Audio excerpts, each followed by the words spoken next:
Baseball is merely a backdrop this Sunday afternoon as we honor those who gave us life and give us so much love.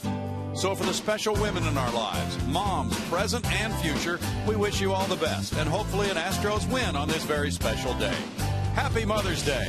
Astros baseball is next.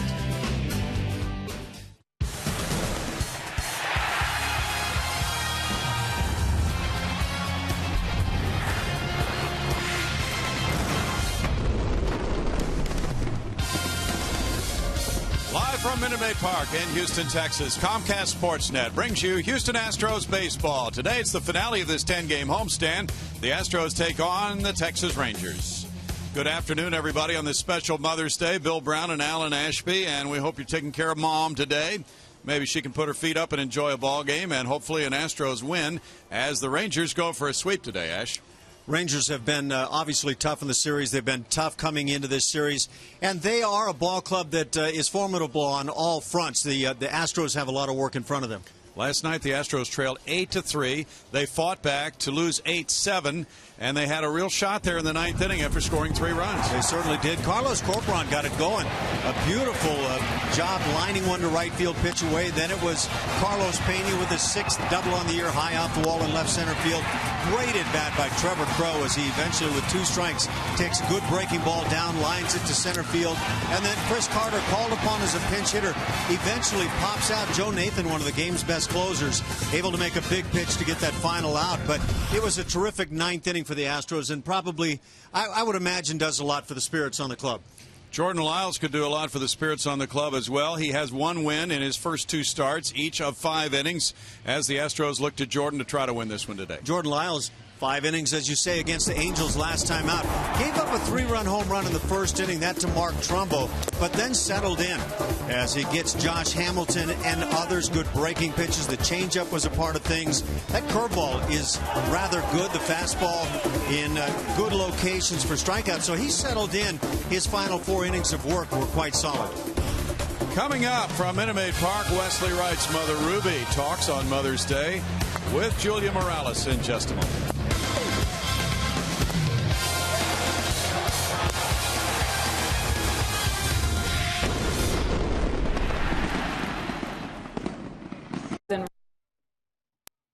Right, and my wife, Sherelle. Thank you guys for all your support and being there for me. Help me do what I love to do. And also, happy Mother's Day to all the mothers out there. Thank you. Welcome back to Astros baseball on Comcast Sportsnet. The Astros and Rangers about to get after Game 3 here. And it's a special day. It's Mother's Day. Happy Mother's Day to everyone out there. But it's also Pink in the Park Day here at Minute Maid Park. And I am joined by a very special mother. This is the mother of Wesley Wright, one of the relievers out of the bullpen, Miss Ruby Wright. Thank you so much for joining us today. And what does it mean for you to come down? You don't live close. So what does it mean for you to come down here and visit Wesley? Well, it's just a privilege to be able to come and participate on this Mother's Day celebration. I'm from Grady, Alabama, 35 miles south of Montgomery. Okay. So I'm just excited. What is it like for you to watch him? What kind of mother are you when you watch him come in? He's got one of those high-pressure jobs in this game. So what's it like for you? Believe me, as the mother, I feel the pressure. I'm a little nervous, but at the same time, it's feel normal because any mother wants to see her child do the best that he can do. And also, just to see him be able to succeed at his highest level of profession is just wonderful. As we're talking Mother's Day here, did he get you something good today? And what is your favorite gift from Wesley Ben? I haven't received my gift yet. Okay. I think he's waiting. But Wesley has always put a lot of thought into what he would give. And the best gift that he gave me was a Sony stereo system that goes in the kitchen. Wow. And it's installed next to my stove range. That sounds great. Well, thank you so much for joining us, and have a great time at the ballgame today. All right. Thank you. All right. That's Miss Ruby Wright, mother of Wesley Wright. Everybody coming up, stay with us. Texas Rangers and the Astros will close out a 3-game series here at Minute Maid Park. It's Pink in the Park. Everybody stay with us.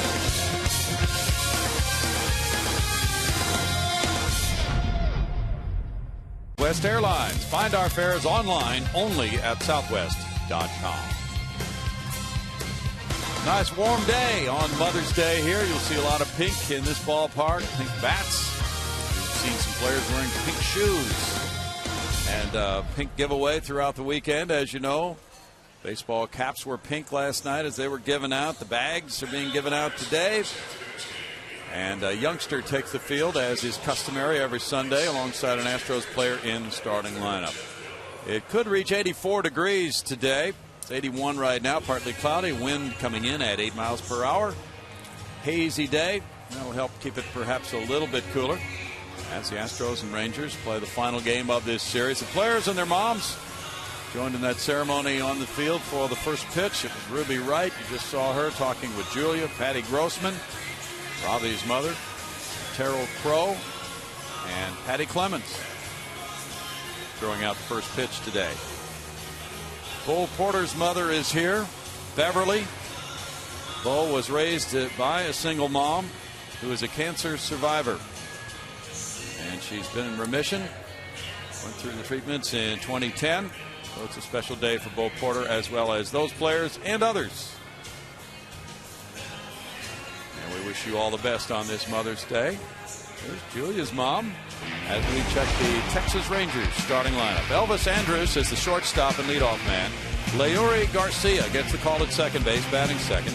It's Lance Berkman, the DH, hitting third. The cleanup man is third baseman Adrian Beltre. It's Mitch Moreland at first base, Craig Gentry in center field, David Murphy in left field, Robinson Chirinos the catcher, Leonis Martin in right field. On the mound for the Astros this afternoon, right-hander Jordan Lyles, 22 years of age. He's 1-0 on the season, ERA at .450. He's made 2 starts, one against the Tigers and the other against the Angels, so he's faced some pretty good hitters and allowed 5 earned runs over the 10 innings of those 2 starts. Jordan Lyles, a guy who made 25 starts for Houston last year. Behind Lyles defensively, in the catching here this afternoon, Jason Castro. Around the infield, Chris Carter gets the start at first. Jose Altuve, Ronnie Cedeno, and Matt Dominguez around the infield. In the outfield, center fielder Brandon Barnes, flanked by Trevor Crow in right today. We've seen him in left. And J.D. Martinez gets the start in left. Final game of the homestand for the Astros. They've won 2 and lost 7. The Rangers move on to Oakland next on their 9-game road trip. They are 3-2 so far.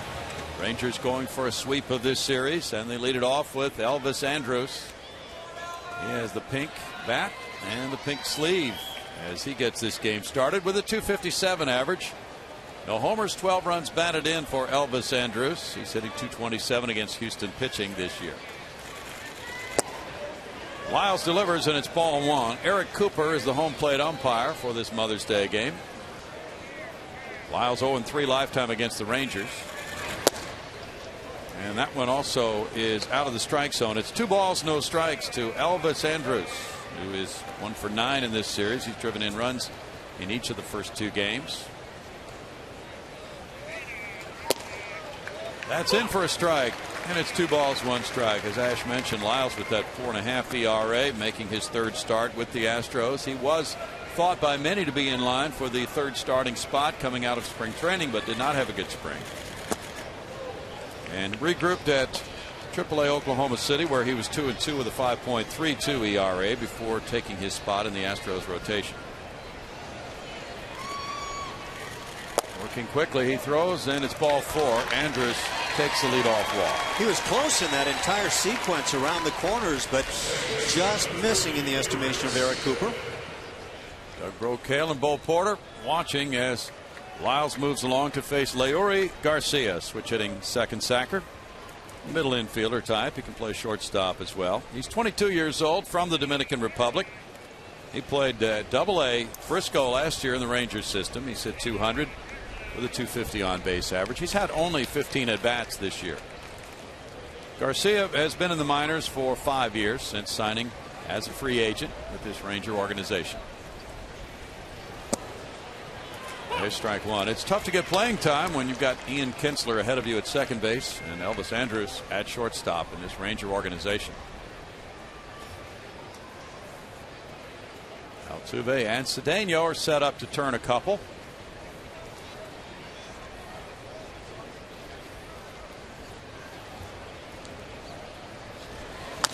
Bouncer to shortstop. Cedeno with the shovel. Out to big. Very quick, but no double play. Well, he came flashing across that bag. Got something on the throw, but Garcia is speedy, and he beat the relay to first. I thought also aiding in that possibility of getting the double play was a nice firm toss from shortstop by Cedeno. He didn't just lob one up over the bag. He seemed to sense the urgency on the play and got rid of this with a little pace on it. That's a nice effort on the double play. You're just not going to get Garcia, who moves down the line quite well on a ground ball, hit this slowly. Boy, he sure does. Now former Astro Lance Berkman at 303 with 3 homers, 16 runs batted in, has had 3 hits and 8 at bats, including a long ball against the Astros in this series, doing his usual damage here at Minute Maid Park. Homered in last night's 8-7 Texas win. Lance takes ball 1. He has that advantage of being a visiting player who's right here at home with his parents watching. Third in the league in on-base average at .434. I ran into the entire Berkman clan last night downstairs following the ball game, and they are thrilled that Lance is still playing and playing very well. 2 balls, no strikes, and he is 9 for 18 against Astros pitching this season. 1 homer, 4 runs batted in for Lance. He's hit safely in all 14 games as an opposing player at Minute Maid Park. And overall, a 17-game hitting streak at Minute Maid Park. Yes, and Lance Berkman is still swinging it well. He got that chance left-handed late last night and just bombs one out to left center field. He's got tremendous power going the other way. He's a .448 lifetime hitter against Houston. That's a strike, and it's 3-1 to Lance. Lance has walked 23 times. He has struck out 19 times. He will work the count and be a very disciplined hitter in almost every case. He's the all-time leader in this ballpark in hits, homers, runs, doubles, runs batted in.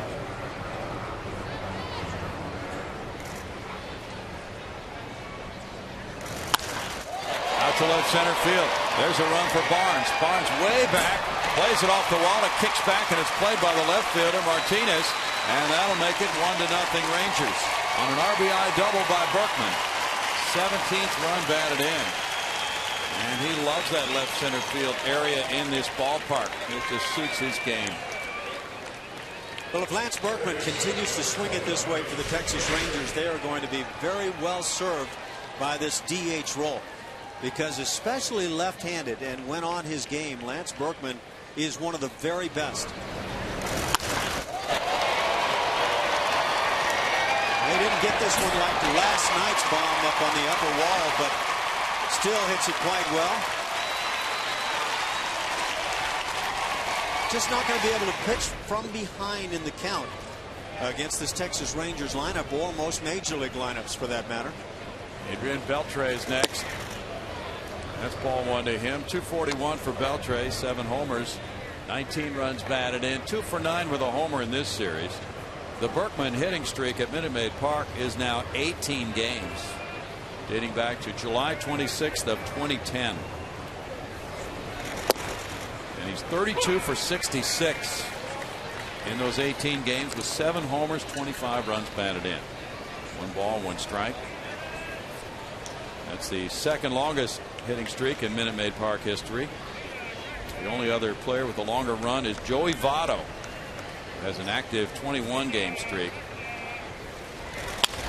Line drive left field goes foul and out of play. For a 1-2 count on Adrian Beltre. Remember, it was the first inning for Jordan Lyles last time out, that against the Angels, when Mark Trumbull shot a 3-run home run out of here, and that was the only 3 runs that Lyles would allow in that start. So first innings right now plaguing him.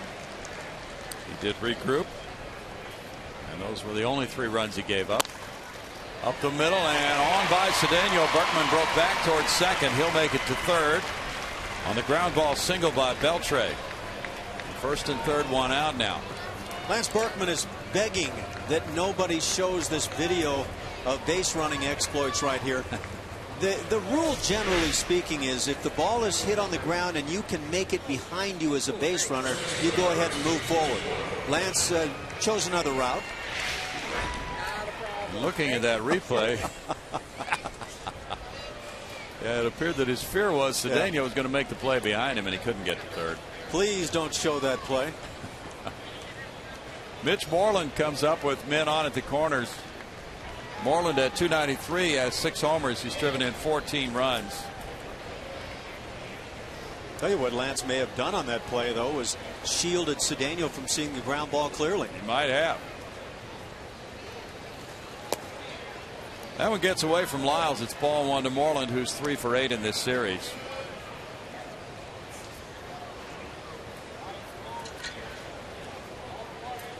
Lyles has 8 major league wins, 20 losses, and a 5.17 ERA.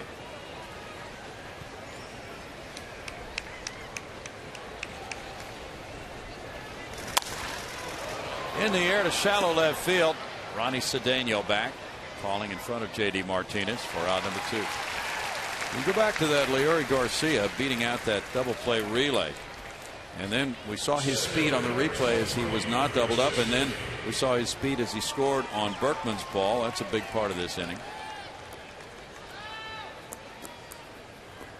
Greg Gentry coming up next at 238, has 1 homer. He's driven in 6. It's been ball 1 for Jordan Lyles, 2-4 of the first 5 batters.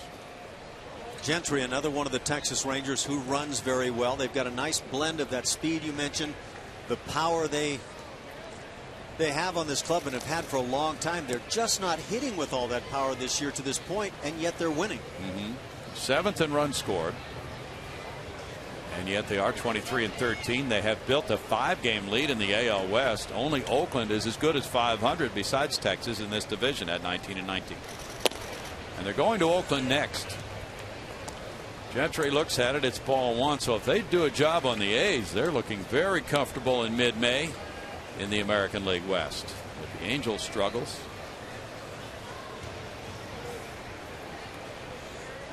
Gentry has been platooning in center field. That's in for a strike, and that makes it 1-1 for Lyles. It's Lyles' fastball at 93 miles an hour consistently here in the first, and spotting it well on the edges, but he's missed a lot of those times close. Of his 20 pitches, 10 have been strikes. Jordan is the 2nd youngest pitcher to start a game in the American League this season. 22 years old. Time call. The Astros have been outscored in the first inning of their games to this point, 42-22.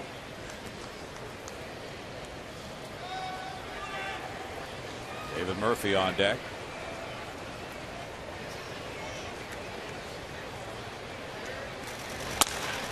Bouncer, Altuve tracks it to his left with the flip over to Carter. And that holds the Rangers to 1 run on 2 hits. They leave 2, and they're up by 1. Astros, and a special happy Mother's Day to my grandmothers, Sama and Marge, and a big special Mother's Day to my mom, Terrell. Love you. Thanks. And his mom was among the moms of Astros who threw out first pitches before the game. Now the Astros come up against Tepesch. Here is the lineup. It is Trevor Crow leading it off in right field. Carlos Pena batting second for the first time this season. He's the 8th different Astro to bat in the number 2 spot. He's the DH with Jose Altuve at second base, Jason Castro the catcher, Chris Carter at first base, J.D. Martinez in left field, Ronnie Cedeno at shortstop, Matt Dominguez at third base, and the center fielder Brandon Barnes against Nick Tepesch. 24-year-old Nick Tepesch, and Brownie wants you to know he's from Kansas City, Mo. And that means a lot to Mr. Brown. Tepesch, 3, make that 2-3 on the year, 4.50 the ERA. Giving up just over a hit an inning. He's from the Show Me State, Ash. Well, he's going to show you right now. He faced the Cubs in Wrigley last time out and allowed 5 earnings in 4 innings. That's not what he wants to show. 2 for 10. Trevor Crow takes that one. And it's a 2-ball, no strike count for Trevor, who's already hit his first home run as an Astro. He picked up an outfield assist last night. He's the 3rd different leadoff hitter for Bo Porter. That's in for a strike to make it 2-1. And Trevor showing some good abilities. well, he's a first-round draft choice from years ago with Cleveland, but a guy who can put the bat on the ball well. He runs decently. Got that outfield assist. Knows the game. I think we're always cautious about reading too much. Pardon me, I've got that same thing you have. We both have that. I'll jump on it in just a moment. Okay. Take a break. Grab a lozenge. That's a hittable fastball. He fouls it away. Tepesch is a sinker ball pitcher, but he's been getting away from that pitch more in recent games. It has not been as effective for him. And you talked about those cricket numbers last start. 4 innings, 5 earned runs through 89 pitches in that game. He's walked 9 in 32 innings and fanned 22. Bouncer to shortstop. Cruising over to his left. Elvis Andrus, 1 out. And the defense for the Texas Rangers. Robinson Chirinos behind the plate. Mitch Moreland at first base. Around the infield, Leury Garcia at second. Elvis Andrus and Adrian Beltre fill out the infield. In the outfield, Speed with Craig Gentry in center. Flanked by Leonis Martin and David Murphy. Carlos Pena selected for this number 2 spot in the lineup by Bo Porter because, well, he's walked 20 times. He sees a lot of pitches. He's hit .227 with 3 homers, 9 runs batted in, .338 on base average for Pena. Gets a left-handed hitter with some power up there in front of Altuve. The shift, of course, is on, as it always has been for many years for Pena. There's strike 1. Pena's tied for second in walks with those 20. But it's unusual to see him in this number 2 spot. That's a strike, and it's 0-2 for Tepesch. Tepesch went to the University of Missouri. He was a 14th round pick of the Rangers in 2010. First minor league season was 2011 at Hickory. Last year he divided the year between Myrtle Beach and Frisco. Pretty quick climb to the big leagues by this 24-year-old righty. That's a looper, and that's over the shift and into right field for a hit. But Pena on the 0-2 count finds an opening there for hit number 1 for the Astros. Hey, you're talking about Pena being in that number 2 spot in the order today, and it is odd with Carlos, but he's a guy that's comfortable getting deep into the count. He often gets there, and that may provide a chance for Trevor Crowe, who had 11 stolen bases at AAA, to do some running. Yes, it might. Jose Altuve is the batter. He drove in his 18th run of the year last night with a sac fly. He's 4th in batting average at .336 in the American League with 2 homers. He's driven in 18 and 1 for 7 in this series as the Rangers have slowed down his assault. He has 50 hits. That's number 51, a shot into left center. Oh, David Murphy came over and took it away from him. Murphy reached down and snagged it. Looked like a hit all the way until Murph reached down and speared it for out number 2. David Murphy says, not on my watch. That is a heck of a play. Now, he's not a burner with the wheels, but great jump on this line shot. That pink bat's got some thump in it. Well, he closed on that one. Remember, he banged his back into that left field wall last night. And he was down for a while. It looked like a gapper for sure. Excellent play by Murphy, the Houston native. Now Jason Castro comes to the plate. That's a big lift for Tepesch on a hard hit ball. Castro takes it. It's ball 1 to a .248 hitter with 2 homers, 7 runs batted in. And he's in the top 10 in doubles in the AL with 11. He is 0 for 19 against the Texas Rangers this year. Chris Carter on deck. Out to the second sacker. Garcia gobbles it up. And it's out number 3. It's 1-0 Rangers after 1. Again, just a reminder as you enjoy a cold one to look forward to Miller Time later in tonight's game, brought to you by Miller Lite. Some roster moves today for the Astros. Philip Umber designated for assignment. Bo Porter said today that they kept trying things with him. Nothing was working, though. He couldn't get it turned around. Travis Blackley said on that note, I've been designated. Lots of us have. We just hope he can turn it around. At the same time, Edgar Gonzalez is back. going 3-1 last year, 5.04 ERA. Lots of high fives and hugging as he entered the clubhouse today. He said he couldn't believe it when he got the call from his agent. And he told Bo Porter, I am ready to go today, guys. It happened quickly for Edgar. David Murphy leads it off here in the second inning, taking ball one. He's on a 6-game hitting streak, 6 for 16 during that stretch. Sounds like still below 200. It sounds like Edgar was loose before getting off the plane, huh? Yeah. 2 balls, no strikes to Murphy. Murph always seems to rise to the occasion when playing here. He's hit .345 in his career against the Astros. He's 3 for 4 with a homer against Jordan Lyles, and he lets that one go, and it's 3-0. So Lyles having a major problem here throwing strike one in this game.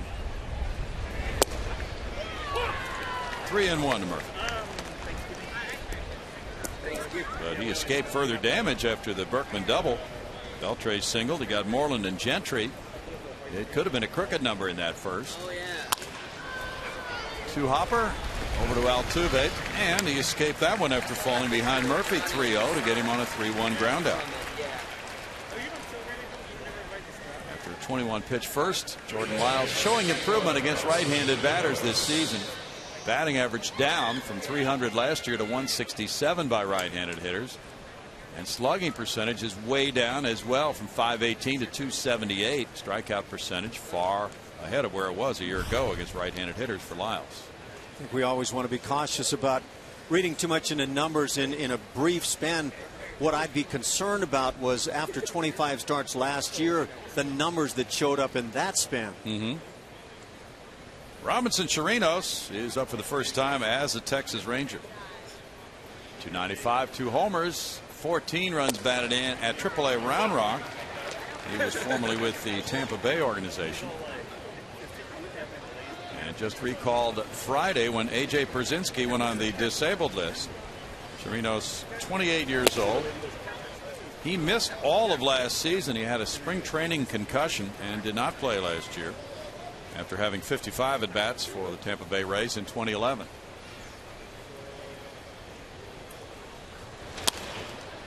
And that's flipped foul and into the seats for a 1-ball, 2-strike count. Pierzynski was off to a nice start for the Rangers.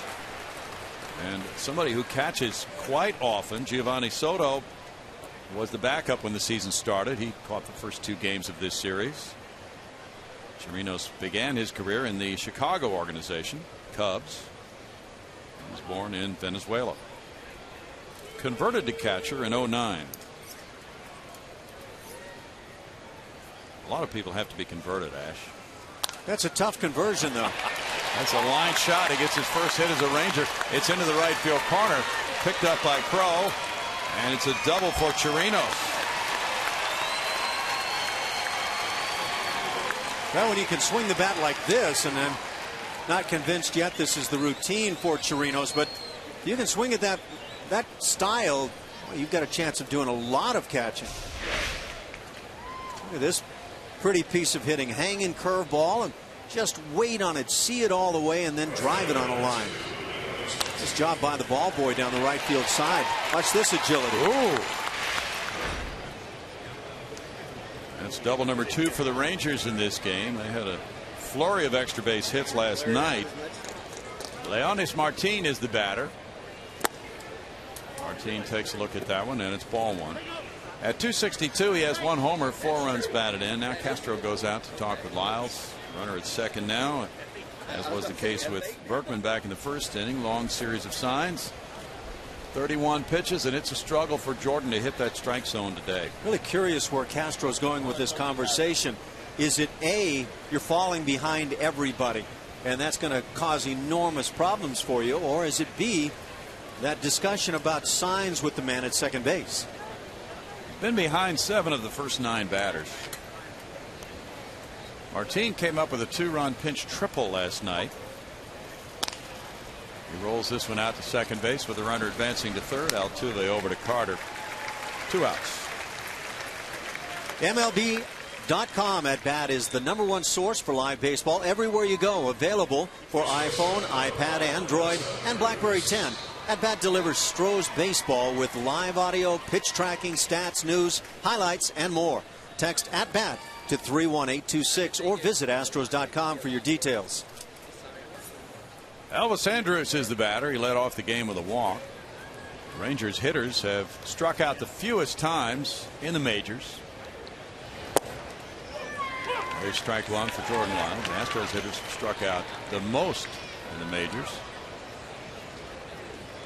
Rangers hitting .250 with runners in scoring position. Little chop goes foul first base side for an 0-2 count to Elvis Andrus. Rangers were 5-1 against the Astros last year. They've won 14 of their last 17 at Minute Maid Park. Yu Darvish was the winner last night, although he had some nervous moments in the ninth inning when the Astros scored 3 times, and win number 6 was on the line for him before they closed it out with Joe Nathan getting the save. 8-7 Texas. Foul back. But the fact that Nathan had to pitch in that game, as Michael Kirkman was unable to get an out in the ninth inning and gave up a single and a double, means that Nathan probably is not available today.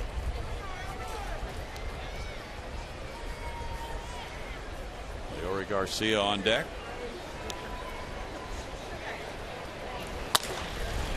Altuve over to Carter again, and they make all 3 plays for outs in this inning. It's no runs a hit. Another runner stranded at third for the second straight inning. 1-0 Texas.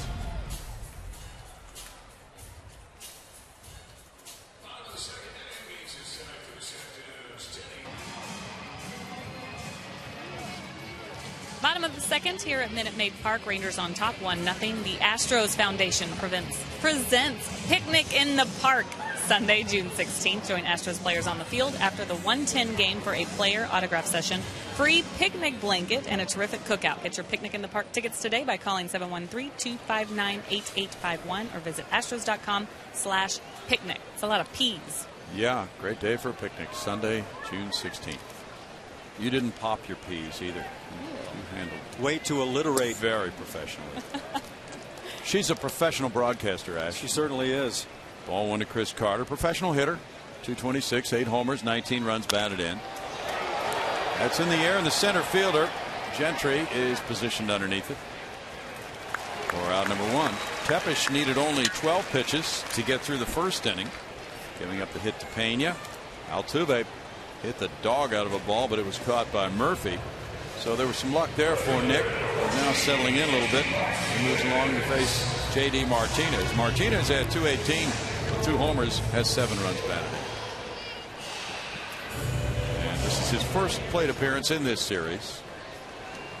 Just came back last week from a right knee sprain. That's strike one. He was at Corpus Christi for a 5-game rehab stint. Drove in 5 runs in those 5 games. Tepesch is off the plate with that one for a 1-ball, 1-strike count. Rangers starters have a 3.40 ERA. That's second best in the American League. Darvish went 7 last night. Ogando went 5 2/3 Friday night. That's a foul ball. And it's 1-2. Well, the Astros hit the road after this game, headed for Detroit. Bud Norris goes tomorrow night in game 1 of a 6-game road trip. It's a 2-ball, 2-strike count to J.D. Martinez. So that means Jeff Blum joins Ash on the road starting tomorrow night. He's packing as we speak. Oh, yeah. Old Porter's Club will take on the high-flying Tigers and then the Pittsburgh Pirates. Check swing call goes against the Astros. Strikeout number 1 for Tepesch. Let's see if that was a bit harsh. Yeah, the bat got out there. You always feel like as a hitter, you can see that head shake from Martinez. You feel like you don't go through. Then you go watch the replay and it tells another story. Tepesch has 2 outs here in the second inning. Now it's Ronnie Cedeno back. .314 for Ronnie. 1 homer. He's driven in 8 with a .345 on base average. He is 2 for 6 against the Rangers this season. That's strike 1 to Ronnie. Marwin Gonzalez has been the shortstop for the first couple of games of this series. Marwin has done well. Had 3 hits, drove in a run. his 2 games. Elvis Andrus makes a smooth throw over to Moreland for a 1-2-3 second for Tepesch and a 1-0 lead for the Rangers. Espero que pasen un buen día, que se lo merecen. Happy day, and we see a lot of mothers out here, families enjoying Mother's Day at Minute Maid Park. And there's that picnic in the park coming up. What was it, June 16th, right, Ash? Yeah, I believe that's the date. As we work toward Father's Day next. It's 1-0, and Lyles has thrown 36 pitches in 2 innings. Tepesch has thrown 21. There's strike 1, and that could be a reversal of trend here for Jordan. It's Garcia batting.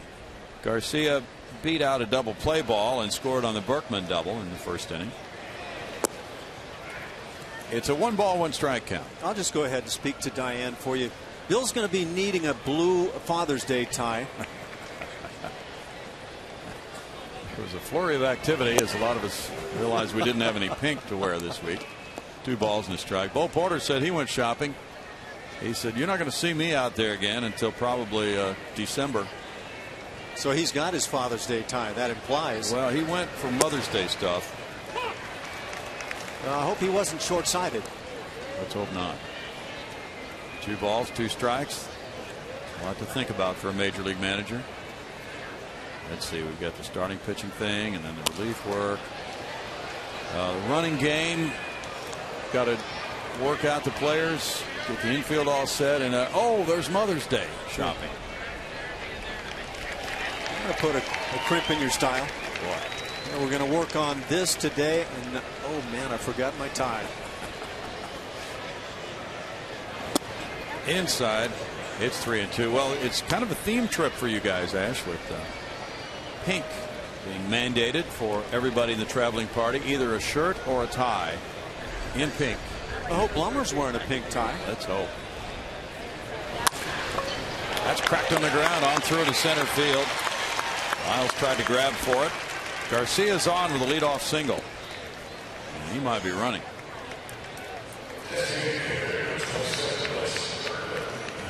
Rangers are aggressive with their running game. Very much like the arm and delivery of Jordan Lyles. Type of delivery and body type you could really see standing up as a starter for a long time. Commanding that strike zone to me is a huge key in the limited chance I've had to see him. Lance Berkman drove in a run with a double to left center field in the first inning. It's strike 1 for Lance. This is the Rangers' second trip already to Houston.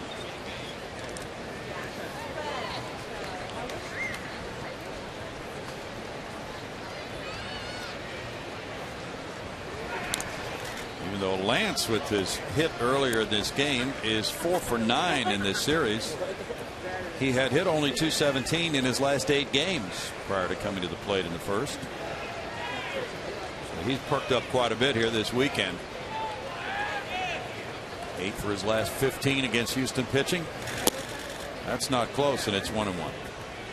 Not every quarter mile in that marathon is going to be run, I guess, at the same speed, and that's kind of what happens over the course of a long season.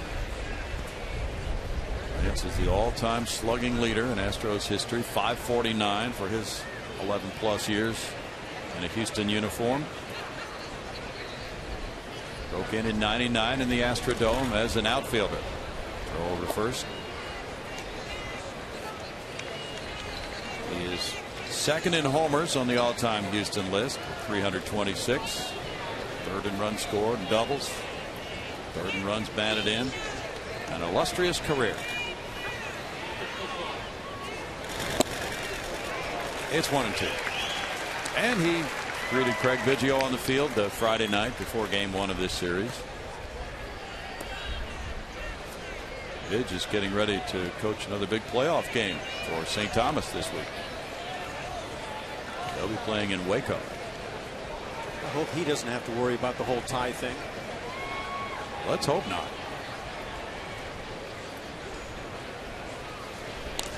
Ooh, that's pretty close. Garcia back in head first ahead of the Carter tag. Well, this time of year, Ash, we've got high school playoffs, we've got college regionals. A lot going on. That was close. Certainly was. Even with the right-handed first baseman. It's this glove. Does he get it on there before the hand? He might have. Really close. The runner's going now. Here's a throw from Castro, bouncing and on through into center field. Garcia pops up and heads for third. And it'll be a stolen base and an error on the catcher, Castro. And Castro's second error of the year, but, you know, ideally the middle infielder stops that ball from going through.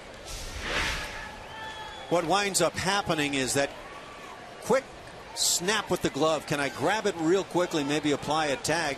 Although the glove was going the wrong direction upward, you never get a guy that way. But Garcia, watching him run, he's quick on his feet. He is. That's his first steal, his first attempt of the year. And now he's at third with nobody out.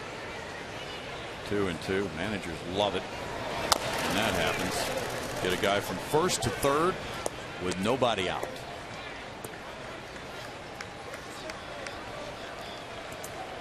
That puts Lyles under pressure. He has stranded 2 runners at third base in the first 2 innings already. Infield is laying back, so the Astros will concede the run unless it's hit to Dominguez.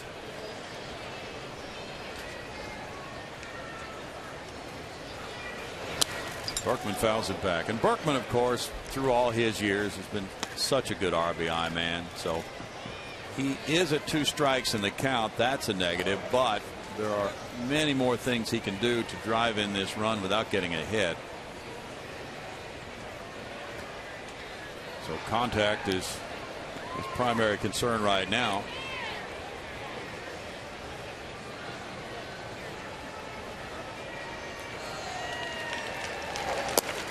It's 3-2 to Berkman. Mother's Day is always an intriguing day with the guys using the pink bats, and then if you have a big day with the pink bat, then you've got to stay with that, and so you're contacting the bat company. And you know, I would like that next order in pink, and it's just it's one of those amazing carryover days. It's a lot to worry about. It is.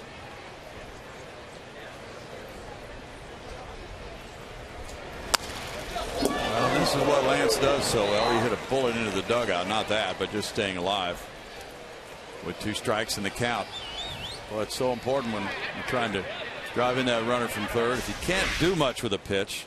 Well, this will wake up a team right here. That pitch had good movement on it. Yes, it did. Moved right into the Rangers dugout, in fact. Come on, man. Beltre is on deck.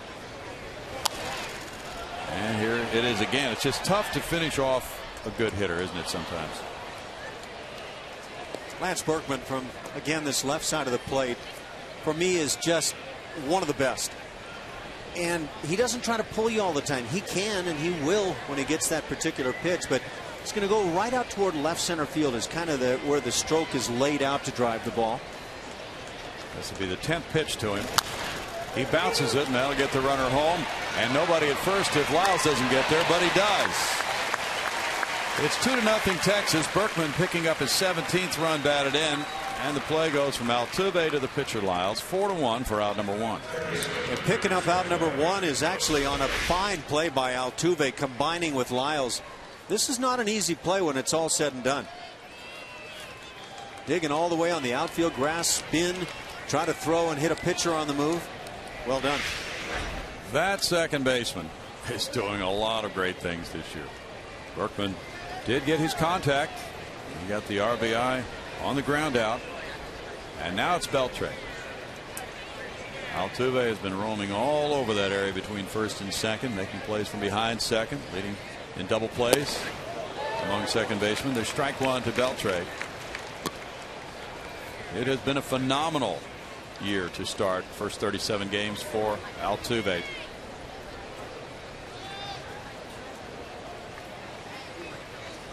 And he's become a leader on this team too, by example.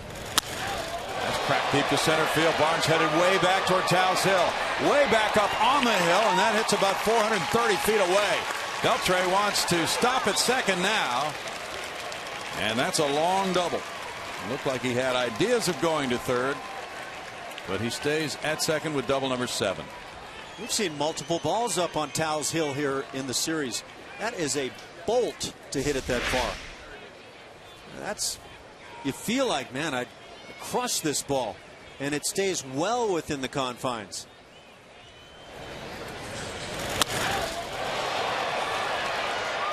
He's leaving some pitches in that hitting zone, and again falling behind on hitters. Stuff is good. Command that strike zone. Beltre's 2 for 2. That's 5 hits for the Rangers now. Mitch Moreland has a man at second base and 1 out. Moreland popped a shortstop earlier. In tight, ball 1. Lyles missing again by a pretty good margin there. Rangers 1 for 6 with runners in scoring position. They're hitting .250 as a team. That's not great. And they would like to see an improvement in their situational hitting. Beltre dancing off second. And Moreland backs away. You know, the feeling from talking to some of the Rangers personnel is they can do better offensively than what they've done to this point. And part of it is they've played more games on the road, 21, than at home, 15. And they hit so much better at home. Fouled, and it's a 1-ball-1-strike count. Sometimes when you make those self-assessments, though, you take for granted things that are going well, like, for instance, the great pitching, best ERA in the league, and you know there's no assurance you can continue to pitch that way. So while one thing gets better, sometimes other aspects of the game slide. Good point.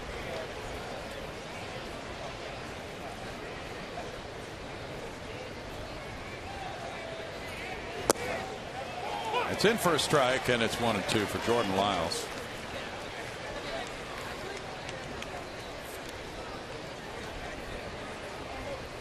This is the end of the longest homestand of the year, 10 games. The Astros will be on the road for a week and then come right back home.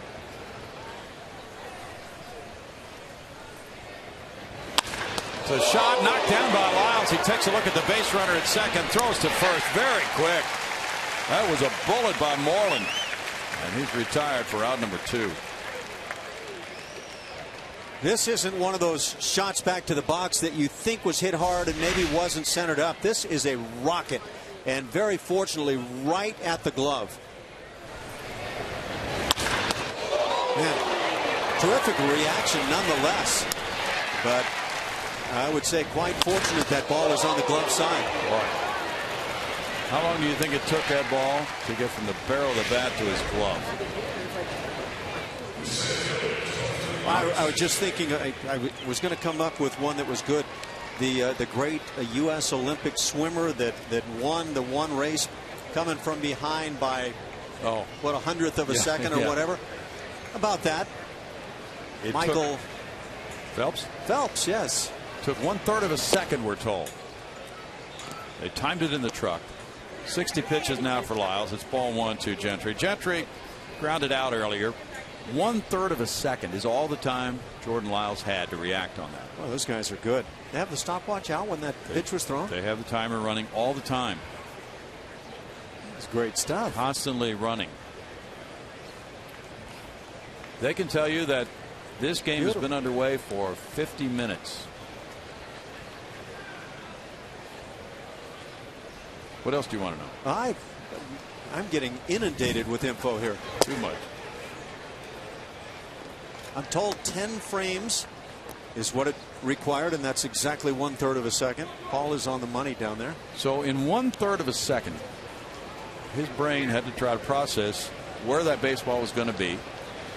He had his glove pretty close to that point, but still had to move it some in 1/3 of a second.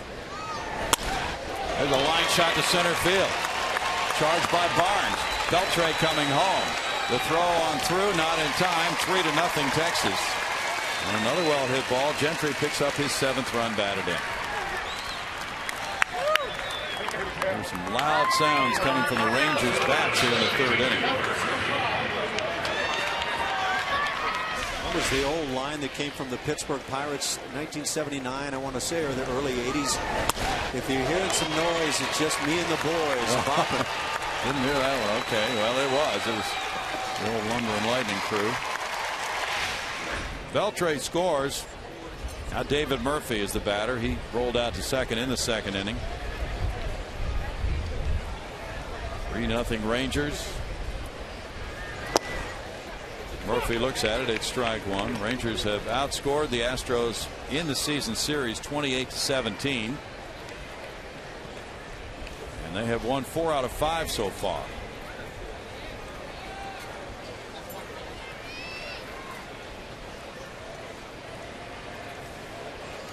Throw to first, and the runner gets back. Gentry. Gentry is 5 for 6 in stolen bases.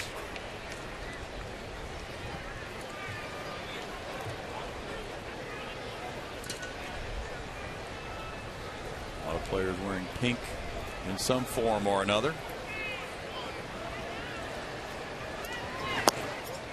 Murphy takes a look at it. It's a 1-ball, 1-strike count to David. See that movement on that last pitch, sliding off the plate, but the type of movement, if you can command totally, can make you awfully effective. You watch Philip Umber, and his stuff stands up. Just lack of command in the zone. Chirinos is on deck. It's a 2-ball, 1-strike count.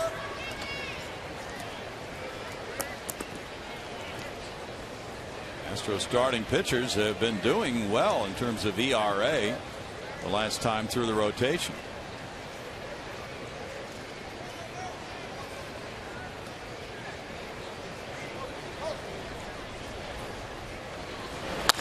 It's a deep drive to right field, headed for the foul pole, and that one is a 2-run line drive homer by David Murphy. Number 4 for Murphy.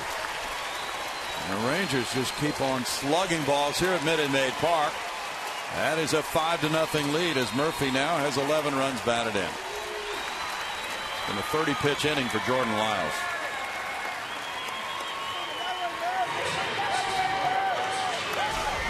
David Murphy has been swinging it well since being inserted late last night as a pinch hitter. Just simply a line shot that gets out.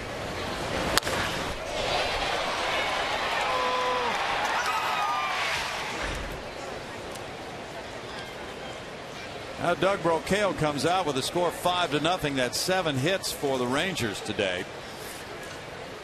And they are really looking to be on their game. Well, this version of the Texas Rangers offense is probably closer to what they view themselves as offensively than what they've done so far on the season. Yeah, this could be a game to get them rolling in their minds offensively. Hey, sports fans, join the Texans' Owen Daniels at Lucky Strike on May 20th for his Kingpin Classic. For more information, visit owendaniels.org.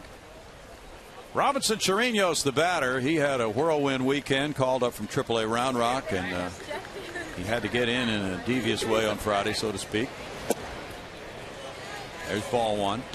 He was out west, and bad weather in Houston canceled 2 flights from Las Vegas as he was with Round Rock, so he had to fly to Dallas and drive in with some Rangers officials, and then they ran into Houston traffic. So he got here Friday night about 6:15, less than an hour before the first pitch, to join this club.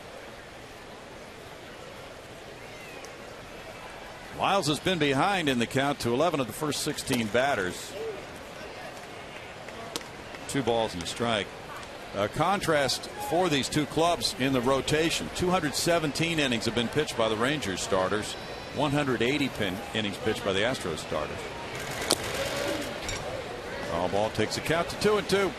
70 pitches into the game for Lyles. Edgar Gonzalez did arrive, as Julia reported, for this game. Bo Porter welcoming him back to the Astros clubhouse. He had been with the Toronto Blue Jays and then was released, and so he was a free agent, and the Astros signed him yesterday. They saw him on that waiver wire, and he was able to get here today, and that was a factor. 3-2 now to Chirinos. 71 pitches for Lyles, and that's strike 3. In the third inning, the Rangers hang a 4 spot on Lyles. They put together 4 hits, and they lead it 5-0. And the Astros will return to Minute Maid Park May 20th through May 28th. The homestand will feature matchups against the Kansas City Royals, Oakland A's, and Colorado Rockies. Call 1-877-9-ASTROS or visit astros.com to get your tickets now. Let's go to the booth with Brownie and Ash. You have a special guest. We have Meg Valancourt, Senior Vice President of Community Relations of the Astros and Executive Director of the Astros Foundation. She came to us a few months ago from the Red Sox. Very happy to welcome her to run the foundation. And you've got a big event coming up, Meg. Yes, we do. It is Picnic in the Park. For those who had missed Mother's Day and forgot, here's a great chance to make up to Mom. Oh, it's a twofer. Make up to Dad, too. Okay. And it's Picnic in the Park on Father's Day on June 16th. All right. That's strike one to Matt Dominguez. Is it a good thing to actually acknowledge that you forgot to do something for Mom on Mother's Day? I think what you can say is it's a family affair. And you planned it. That's the way to do it. You're efficient and you're doing good for your mom and dad and doing great for the Urban Youth Academy, which will benefit. Oh, nice. Big night last night for this young man, Matt Dominguez. 2 home runs off Yu Darvish. That's a historic occasion. This time, a 3-pitch strikeout. And as we look forward to that game, the picnic will start 45 minutes after the conclusion of the game of the White Sox and Astros at 1:10 on the 16th. It takes a few minutes to set up the field, right? Exactly. And what it includes is a 45, actually an hour-long autograph session. Oh. Children's games, run the bases, face painting, inflatables, a terrific cookout out on the field. We'll give you a free blanket. You don't have to bring one. Okay. Air-conditioned picnic here in Texas, my first. Well, we have to have that. Brandon Barnes with strike one. That's a very involved fundraiser that's coming up. A lot of work going into that. And how many players do you think will be there? Oh, I think the entire team will be there. Oh. Yes, Bo and Jeff have talked to them. I've talked to them, and you know what's great? This team is a really serious charitable champions. Yeah. They understand that part of being a professional athlete in this day and age is to do charitable work, and each one of them has understood that from the top down, from Jim, who made it very clear at the beginning of the season. Meg, I understand that may be a tax-deductible ticket you purchased that night. Exactly. So it's a win-win-win. Your family has a great time. Your mom, your dad, since it happens to be on Father's Day, and you get a tax deduction, and you're supporting the Urban Youth Academy run by the Astros Foundation, which supports free youth baseball for at-risk kids. No way to lose then. No way to lose, exactly. And, you know, when do you get a chance to take a picnic out in the outfield at Minute Maid Park? Never heard of it, actually. I think it's a first. Yeah. So how did you come up with the idea? Well, I must admit, in my career at the Red Sox, when I was head of the foundation there and a vice president there, we did Picnic in the Park at Fenway Park, and it was a phenomenal success. In fact, we had to cap the number of people who could attend. And I knew the Texans are as generous as any other community. In fact, I think they're number one when it comes to charity. Strikeout on a foul tip. That's number 3. Now, I heard you mention, sorry, Brownie, that this might be an air-conditioned picnic. Are you anticipating the roof being closed? Well, I'm not anticipating it, but since this is my first season with the Astros, and I'm looking forward to what summer here is in Houston. Oh, yeah. We felt it was important to reassure fans that you can have an air-conditioned picnic. And for me, I'm thrilled about that. Just a dose of realism. Well. And also I'll say it makes sure that no rain out either. Maybe we'll get a cold front. Who knows? But yeah, you got to plan on that. Got to plan on that, don't you? There's strike one to Trevor Crow. So $100 for adults, 15 and over, and $25 for kids 6 through 14. And kids who are under 6 get to come for free because we want to make it a family affair. And as I say, think about Dad. He has enough tops. You've taken him to enough steakhouses. This is once-in-a-lifetime opportunity to come and have a picnic in the outfield, throw catch. What could be better? Spend it with your family. Treat your front office. We've got some sponsorships available, too. You guys have some auction items going on? Great auction items that are going to be offered by the players. Actually, they're offered by their wives, who, of course, we know really are in charge. It's where the good always comes from. So you can email picnic@astros.com. Or call 713-259-8851. It's also on the web now at astros.com/picnic. Well done. That is terrific. Well, thanks for bringing your successful idea from Boston to Houston, and may we have many more, and kind of a groundbreaking event coming up here on the 16th. So I know a lot of people want to be among the first to do that picnic in the park. I'm trying to envision where the hot spots of grass might be. How about Towles Hill? Are you going to have a run on Towles Hill? We might, actually, because we're going to have some musical entertainment. Sleep on the incline? Oh, really? Yeah. You're going to have a band out there? We're going to have a band out there. We're going to have lots of games. We're going to, be able to have every player signing autographs. Some alumni who will take pictures with you. So it is a time for the whole family. And as I say, it benefits the Urban Youth Academy. So yeah, that's an outstanding idea and should go over very, very well. What type of music do you have? We have a band that is more country western, but contemporary. There you go, It'll be Brownie. really fun. Alan plays the guitar, man. Really? Yeah. Well, maybe we should invite you on for. You know what? I think you are right on the right course already. Oh, now you could do a little air guitar here so that we could see it. That's right. It's about what I'm best at. We won't even do that. Well, thank you very much, Thank Meg you. Valancourt. Thank you. Please join us at astros.com/picnic and learn more for Father's Day. Will do. Thanks a June lot, 16th. guys. Thank you.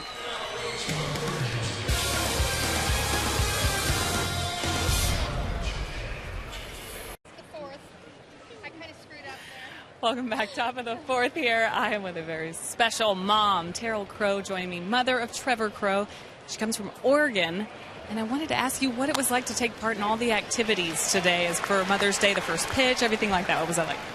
It was such an honor, very emotional, and just really excited to be here and have Trevor be an Astro.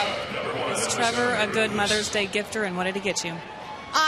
Trevor is a really good gifter, and this was a special Mother's Day. I'd say not so much Mother's Day. He's really good at Christmas. Well, enjoy the ball game, and we might have more for you later. Thank you. Guys, back up to you. Hey, Julia, I have a question for her. Okay. How did she arrive at the name Trevor? How did you arrive at the name Trevor? Well, it's a funny story because my husband played golf, and his best friend playing golf was named Conrad Niedermeyer, and so he wanted to name Trevor Conrad, and I said, no way. So we argued, and then we finally settled on Trevor. Yes. Good, strong name. But I like her name, too. It's Terrell. It's a beautiful name. Yeah. I really wanted something unique. So. It is. How many people flinch when they hear that name thinking maybe it's Sheryl Crow? Oh, yeah. They're saying your name sounds like Sheryl Crow. Yes, You've never heard that I've before. never heard that before, no. No, I'm sure. Well, she can break out into song if she should choose on this Mother's Day. But she might be on the other end wanting to be entertained rather than entertained. That's bunted, and it's bunted perfectly by Elvis Andrews. That's a bunt single. After the hit by Martin, the Rangers are back at it again. This time they have two speedy runners on and nobody out in the fourth inning. By the way, Trevor's father, David, as Carol mentioned, played on the PGA Tour. Really? Yeah. Wow. David Crow.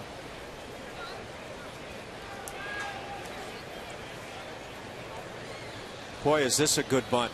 If you want to lay one down for a base hit, no need to alter anything on that one. Nice and soft. Keep it on the grass. Beautiful stuff. Now runners at first and second for Leury Garcia, who is 1 for 2. He has scored 2 runs. He's stolen a base. And a rare start, giving Ian Kinsler a day off. Smacks a line drive. He does it again.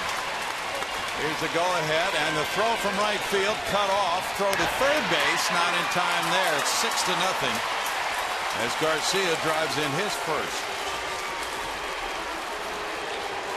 Martin scoring, and Andrus going first to third on the hit.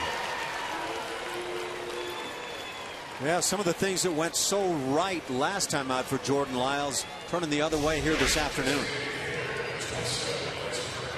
There have been some loud sounds coming off the bats of these Texas Rangers.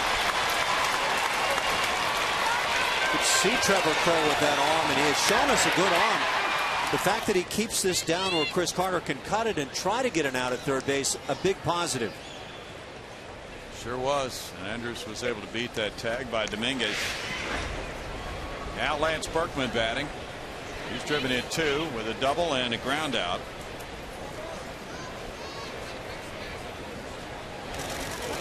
That's a balk. Miles did not throw the baseball, so he balks in Andrews to make it 7-0 and balks Garcia to second base. Well, when you see the balk called after a lot of hitting going on, you can just about guarantee that something has gotten into the head of the pitcher.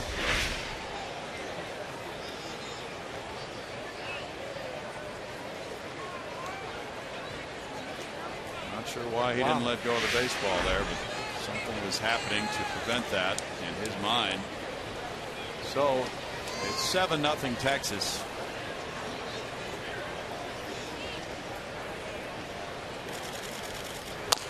Berkman grounds it foul. Strike 1 to Lance. I don't think I've ever seen a pitcher do that before. I don't think I have. Go through the delivery and then just stop. I don't really like what I'm seeing here. And oddly, that's the first balk of his major league career.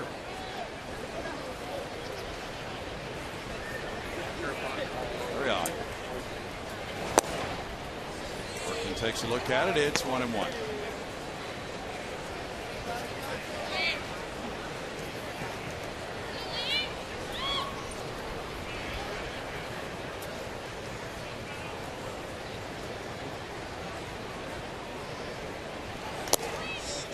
Two balls, 1 strike to Lance.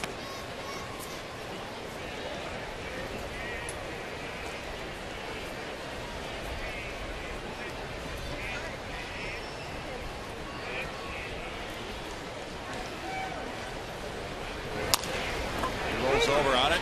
Carter with the toss to Lyles, just barely beat it. Garcia to third, 1 out.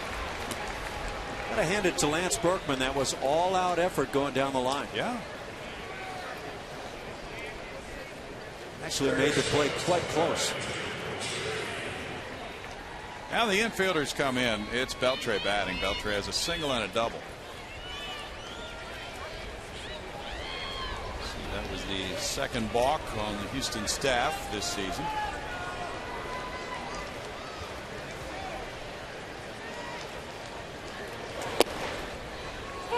That's strike 1 with the infield in tight for Beltre.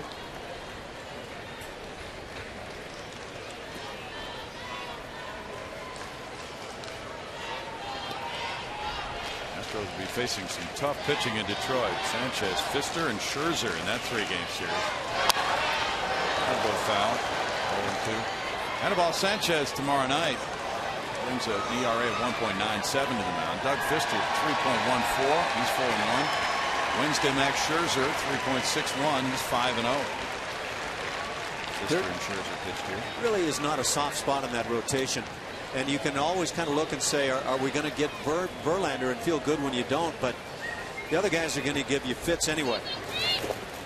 You know, speaking of Verlander, John Blake, who's in charge of media relations of the Rangers, said the Rangers are going to get Verlander. And Yu Darvish is going to be his mound opponent. Wow. There's one to jump in early on. You bet.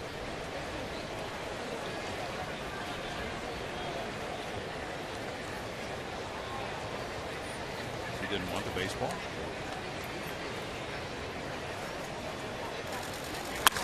That's rocked toward the left field corner. It's hooking and it's foul.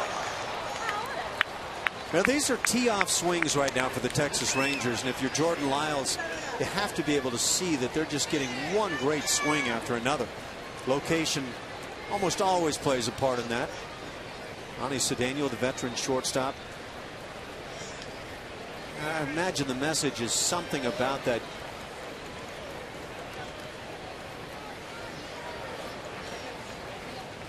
If you're going to leave it up like that, there's no point in this group of infielders playing in. Right. Moreland's on deck.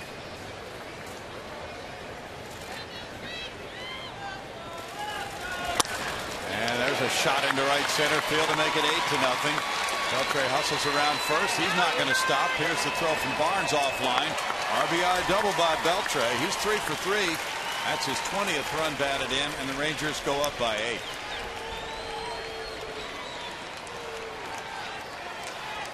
Edgar Gonzalez has begun to get loose. Cole Porter's coming out. That'll buy some time for Gonzalez, and it's really perplexing here with Lyles having pitched well in his first 2 starts and just absolutely getting rocked today. 11 hits and 8 runs. He balked home a run. Even some of the outs have been hit hard, like the one Moreland lined back off his glove that turned into a 1-3 play in the 3rd inning. This is a tough outing as Gonzalez gets loose. He just arrived today, coming into be a long man in this bullpen, which was his role earlier this season. And it would appear he's just moments away from being in this game. The score 8-0. Moreland's up for the 3rd time. He popped short before that liner off the glove of Lyles. I thought watching the first couple of hitters for Lyles this afternoon that he might have a solid day. 93 on the fastball. He was trying to spot right on the outside corner and just missing. And that kind of set up everything that followed, falling behind on the hitters and then being up in the zone.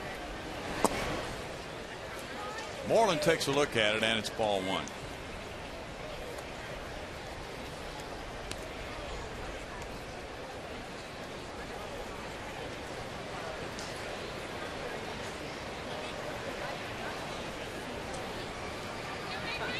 Bedard gave up 2 runs in 5 innings last night. Dallas Keuchel 2 runs in 6 innings Friday night.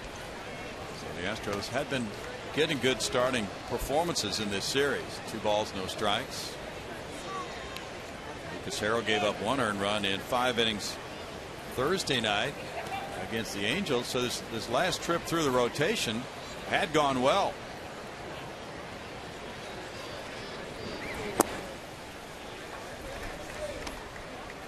It's 3 balls, no strikes. Philip Humber will be getting his release after going 0-8 with a 9.59 ERA, making 9 appearances, 7 of them starts. And there's a walk to Moreland. Season high for Lyles in pitches.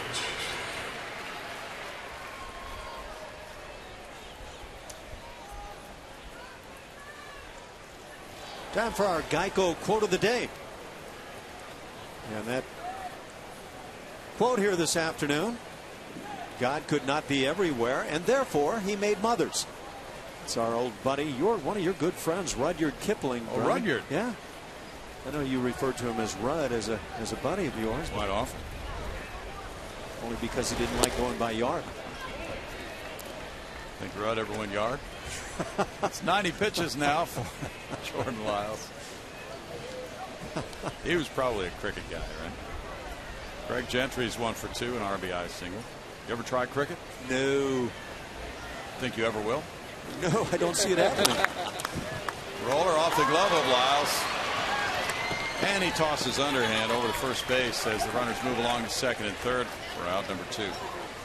I happen to be one of those guys who continues to push for speeding up baseball. Well, you're going to have a lot of company.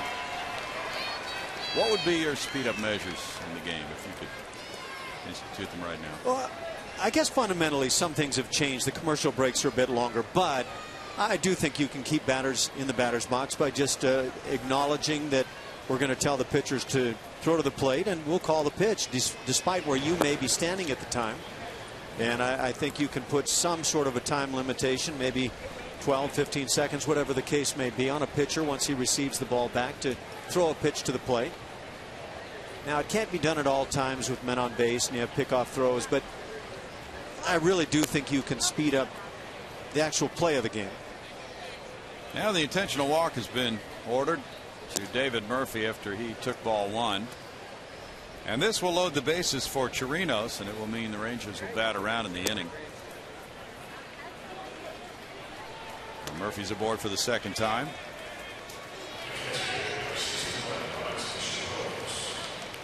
Chirinos with a double to right, then struck out looking in the third. Chirinos was hitting .295 for Round Rock, with 2 homers, 14 runs batted in 23 games. He can also play first base and third base if needed.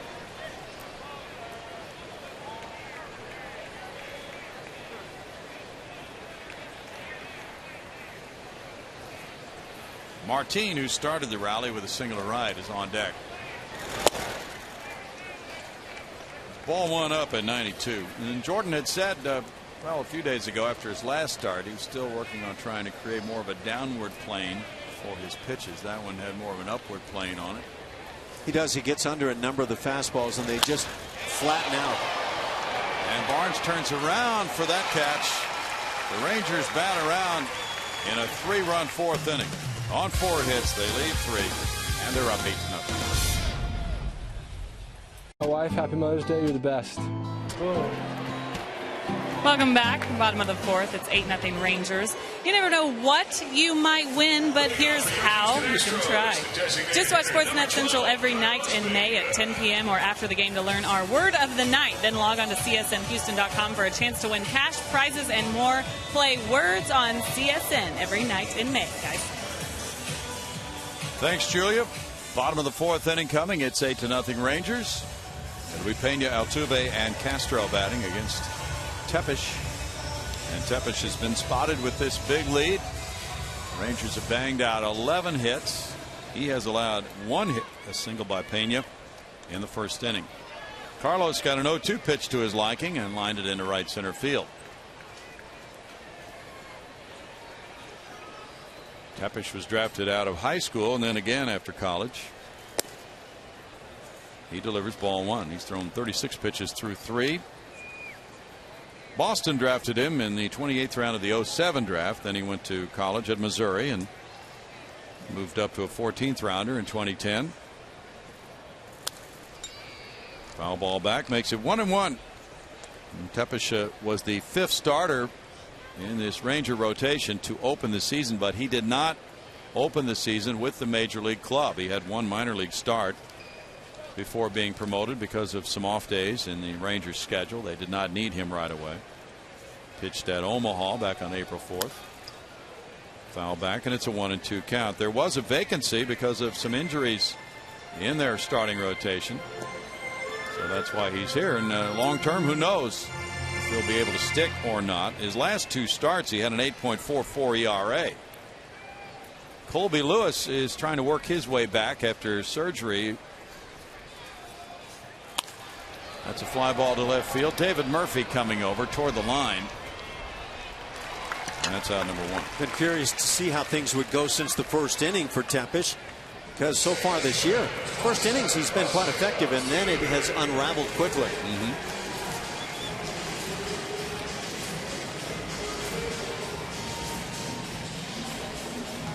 Jose Altuve was robbed by Murphy with a good running catch in left center field in the 1st inning.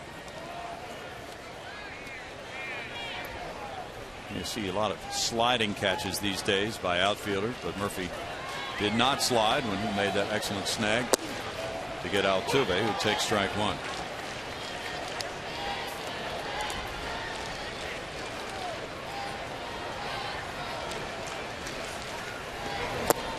Curveball, and he lunges at it. No balls, 2 strikes to Jose.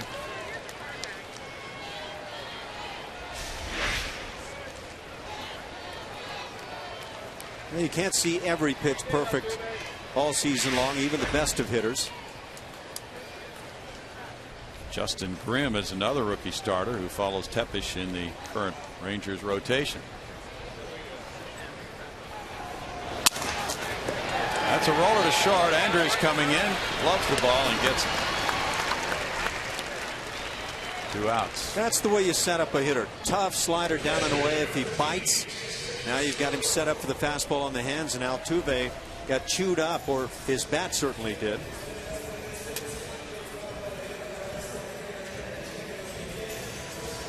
Tepesch came into his kitchen. Castro rolled out to second in the 1st inning. Yeah, there's something missing from the fridge right about now. Yeah, he stole something. That wasn't one of those pink bats either, was it? There's ball one. Wonder if the pink bats burn well without any side effects.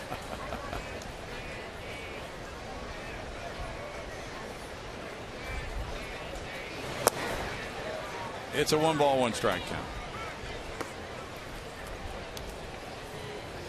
Well, a lot of folks are probably getting back from brunch about now, Ash. It's a big tradition for many families on Mother's Day. Nice crowd at the yard. That's rocked to right field. And that is a tour of the bases for Jason Castro, number 3. The Astros are on the board as Castro drives in his 8th with a line drive homer to right. His first hit against the Rangers after 20 at-bats. He has been hitting so many balls to left field, especially in the air. Nice to see him turn quickly on this pitch. Looked like he got one up. Take a peek here. They tried to come in and left it up. It's a nice quick turn with the bat. Just a line shot.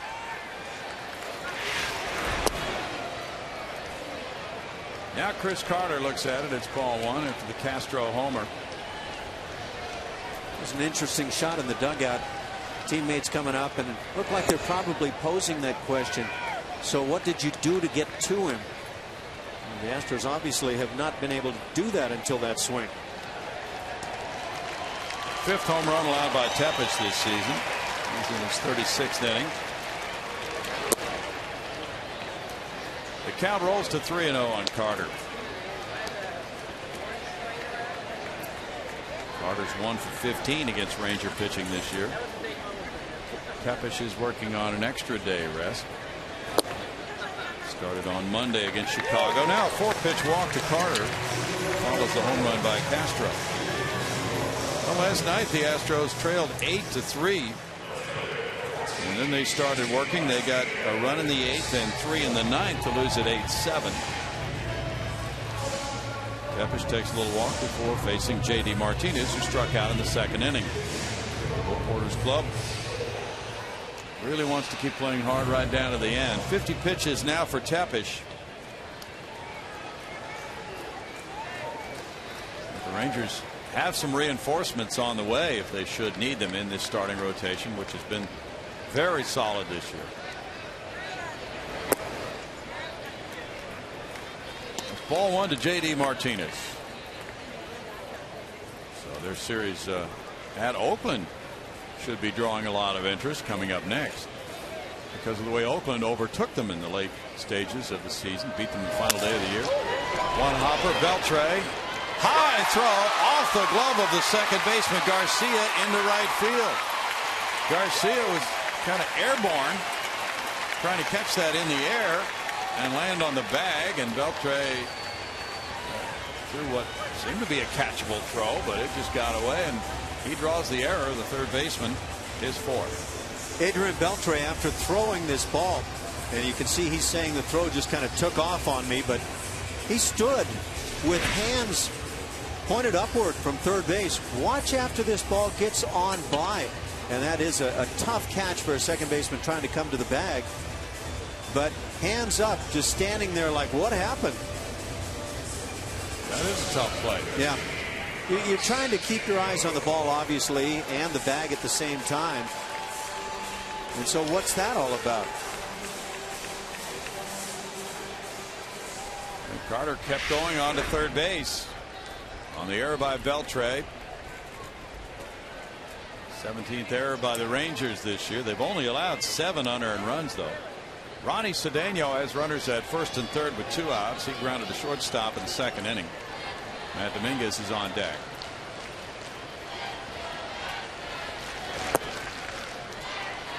Ball one to Cedeno, with the Astros trying to put up a crooked number here and get back in this game in the 4th inning. So a fielder's choice, allowing Martinez to reach, and then the error on Carter, allowing Carter to take third. And Beltre the error. strike makes it 1-1. The Astros will accept any gifts the Rangers want to toss their way today. A game like this. Rangers got 1 in the first, 4 in the third, 3 in the fourth, building up an 8-0 lead before the Jason Castro home. Now it's a 2-ball 1-strike count. And the Rangers will have rookie Justin Grimm going tomorrow night against A.J. Griffin in Oakland. And they have Derek Holland lined up for Bartolo Colon Tuesday night, and Alexi Ogando and Dan Straley will match up on Wednesday. It's 2 balls 2 strikes. The Rangers, with their 13-5 record against the American League West, are threatening to pull away here in the early going. That'll be their first meeting with Oakland this season. They've played every other team in the AL West. 4-2 against the Angels. They're 5-2 against Seattle. 4-1 against Houston. Cedeno is down on strikes. That's number 4 for Tepesch. Castro hit his 3rd home run, and it's 8-1 Rangers.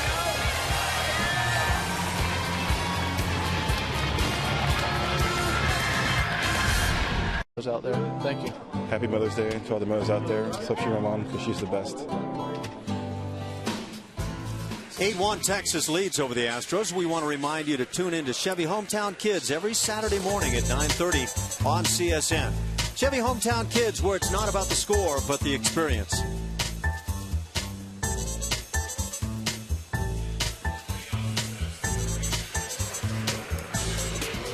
Edgar Gonzalez is back with the Astros, and in his first day back, he is taking over in relief now as we go to the 5th inning.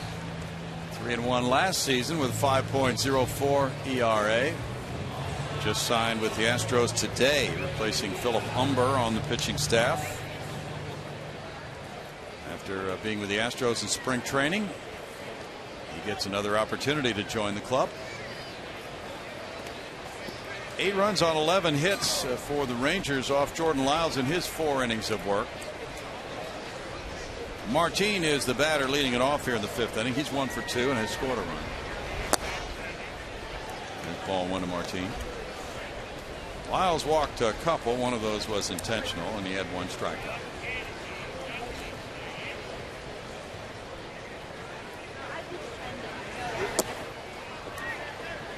It's a 2-ball, no strike count for Edgar Gonzalez.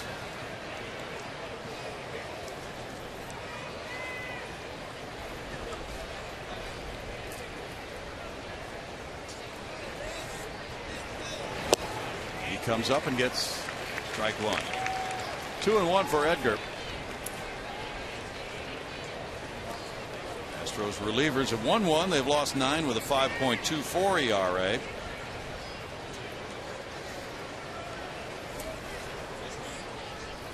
Last night, Phil Humber worked 2/3 of an inning, allowing 5 hits, 5 earned runs. Then Jose Cisnero worked 3 1/3. He allowed 2 hits and a run. 3 balls, 1 strike for Edgar.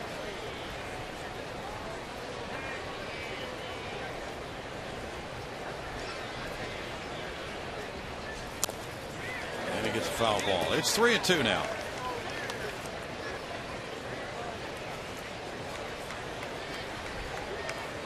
Nice when you can throw that changeup on a 3-1 and throw it for a strike. He feels that he can throw any pitch in any count. Edgar's 30 years old. He was born in Monterrey, Mexico. Came up with Arizona in 03. Fly ball to right field. Trevor Crowe running out of room here, and that is another Ranger long ball. Martin hits number 2. It's 9-1 Texas. Second long ball of the day for the Rangers, and they're 8th in this 3-game series. In 8 brief innings with the Toronto Blue Jays this season, he allowed 2 home runs, so that long ball has certainly been bothering him. Looked like he might have come change again, left it up right through the heart of the plate, and Rangers are feeling batting practice right about now. It's just been one of those days. You get some guys hitting it hard to start with, and everybody just chimes in. This is one of those days. There's ball 1 to Andrus. He bunted for a hit in that 3-run 4th inning. But Martin, the number 9 hitter, is 2 for 3. He goes deep. That's a shot on a line to right center field for a hit. Barnes is over. And the Rangers have consecutive hits here to open the 5th inning.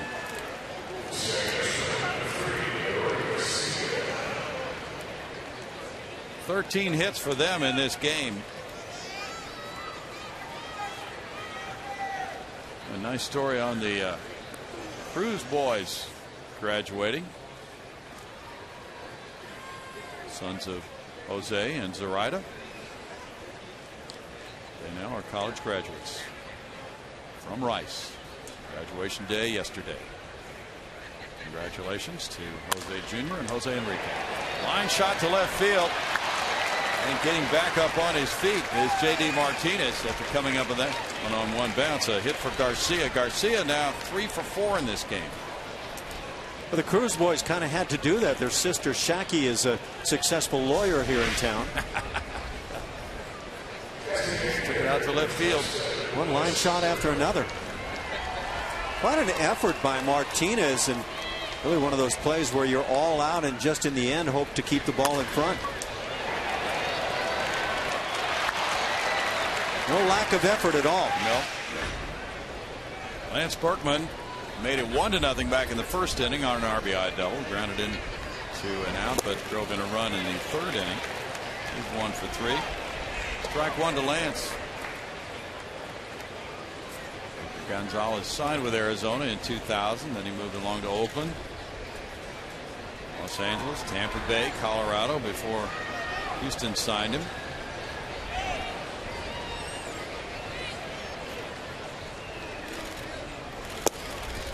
Pitched just a few times for the Blue Jays after the Astros let him go earlier this spring. No balls, 2 strikes. He came into a game a few days ago. Ricky Romero failed to go beyond 1 inning, and Gonzalez came in, pitched about 4 2/3 in relief. Something like that day as the long man for the Blue Jays. But then they cut their ties with him, and he became available again. It's a shot on the line. Barnes moving into center field to make that catch. Berkman lining out for out number 1.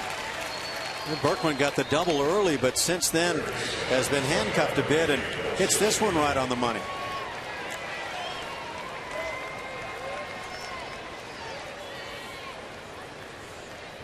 Beltre is 3 for 3. He's driven in a run.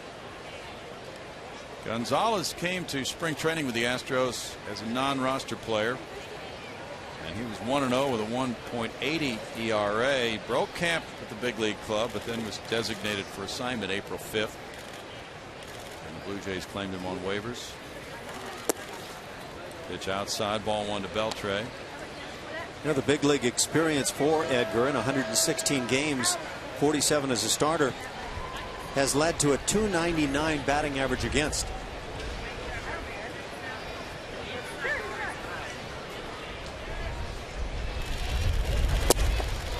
Big cut by Beltre. The boys from Arlington, Texas are not getting cheated right about now. They are not. You know, that's fine. That's fine, but people are taking note of that. Yep. And well, there might be an inside pitch at some point after that kind of a cut. That's kind of carrying it beyond the code. It really is. Fouls it back. Now, I've expressed I'm not a huge believer in codes in general, but when you start airing out like that and dropping to a knee when you're already leading 9-1 in the 5th inning, probably considered beyond the norm. Well, you might be expecting a little music of the chin variety at some point.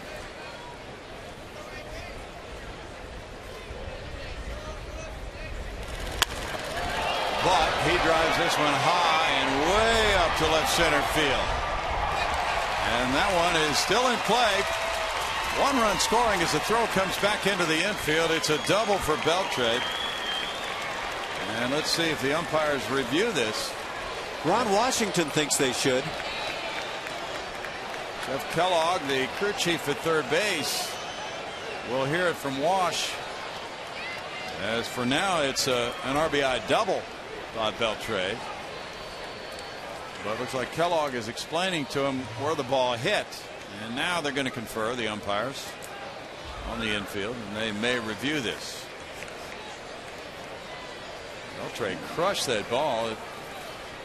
Coming off the bat, it looked like it might have home run distance. Looked like a breaking ball that stayed up, and he just waited and took another one of those huge swings. It's going to be reviewed. Pretty healthy swing right there. Yes, it is. Yeah, and again, it stays up. There's that drop to the knee swing. Either he's taking bigger cuts than normal, or Reggie Jackson has returned to the game, now hitting from the right side. I can't see the baseball. No, it's very hard with that light background in this ballpark to see where the ball hit. Looks like it's hitting above the yellow line, if that's the freeze on it there. But it's very difficult to see. Yeah, I believe from what we're getting, and again, it's very difficult for me to see right here, but I believe it's likely going to turn into a home run. There it is. Okay. There it is. Now we can see it. That says HR time. Yes. Looks like the ball flattens out. Yep. Get it into that limestone pillar there on the facade. Yeah, to be fair to the umpires and everybody else, just really hard to see the baseball. It's an extremely difficult call for them because of the light colored baseball and the light colored wall. And it's a homer. Beltre will get to take the tour, and it's a 3-run homer for him. Home run number 8. That gives him 4 runs batted in this game and 23 for the season.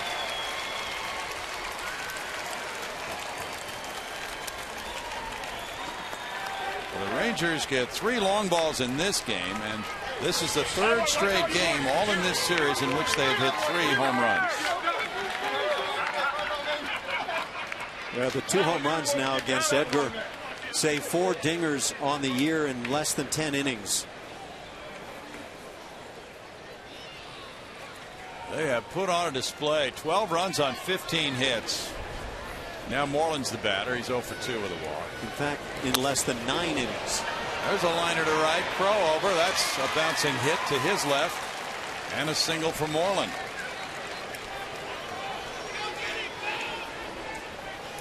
That'll bring up Gentry.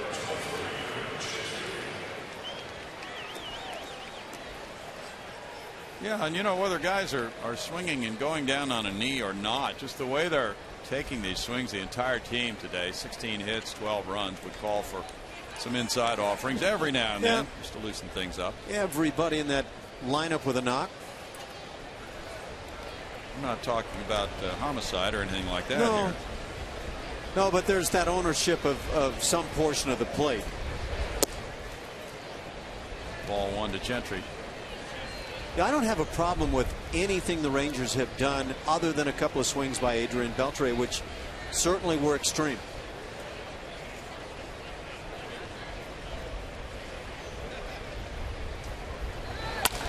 Grounded to shortstop. Cedeno with a toss to Altuve. 6-4-3.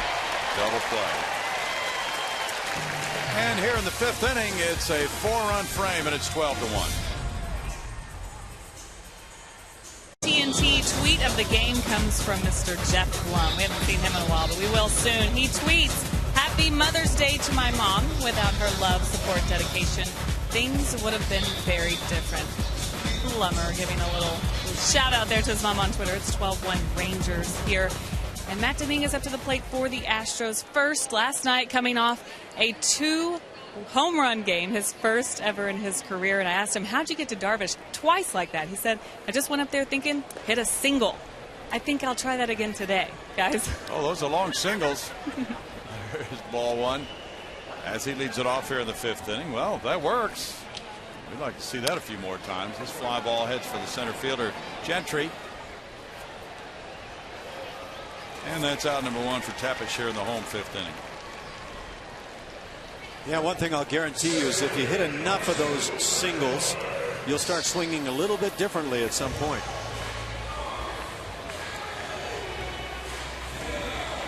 Brandon Barnes, who struck out in the 3rd inning, will be up next. Quite an impressive display today by the Rangers. Yeah, it's kind of in that wow category. 12 runs on 16 hits, 3 long balls. Barnes looks at ball 1.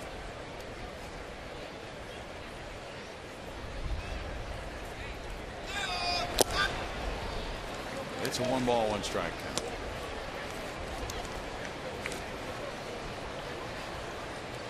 The Rangers hit a couple of home runs in their last game in Milwaukee as well, so they've been on a home run binge. That gives them 11 in the last 4 games, 9 in this 3-game series. 2 balls and a strike. They came into this game ranked 3rd in the American League in homers with 45. Barnes works the count to 3-1. That's a good story about him and his mother and their relationship. Also this weekend, he grew up in Southern California. Mom kept him involved with baseball. Foul ball back behind the dugout, 3-2, and then along the minor league trails with those 8 minor league seasons, I believe it was, to Brandon. Mom kept encouraging and reassuring him at times when he didn't want to keep it going.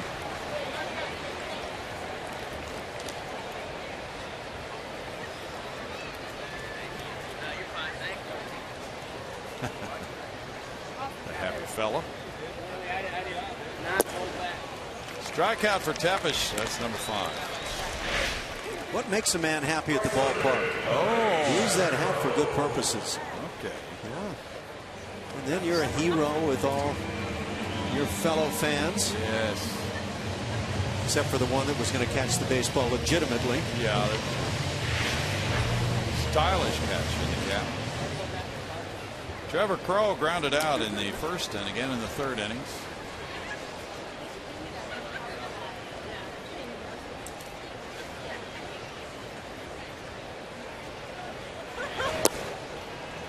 Crowe takes a look at it, and it's ball 1 to Trevor. Jared Cosart is pitching for Oklahoma City with a 4-0 record and a 2.18 ERA. That's a night game. 1 ball, 1 strike. They'll be pitching tonight against the Salt Lake Bees. Oklahoma City 22-13. They had an 11-game home winning streak that was snapped last night.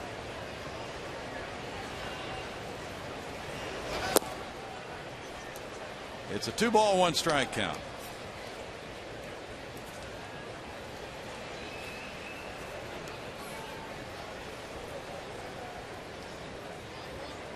What do you like to do in the Motor City, Ash? Oh, I don't know. We're going to be staying out of town this time. Liner to left. Sounded like a broken bat for Trevor Crowe. He's aboard with 2 outs. I like him from the left side of the plate. Yeah. Seems to see, and I was going to say the first time he came to the plate when I was so rudely interrupted by my own throat, that on breaking balls, he stays with it really well and hits line drives. Looks like a guy who sees the baseball well.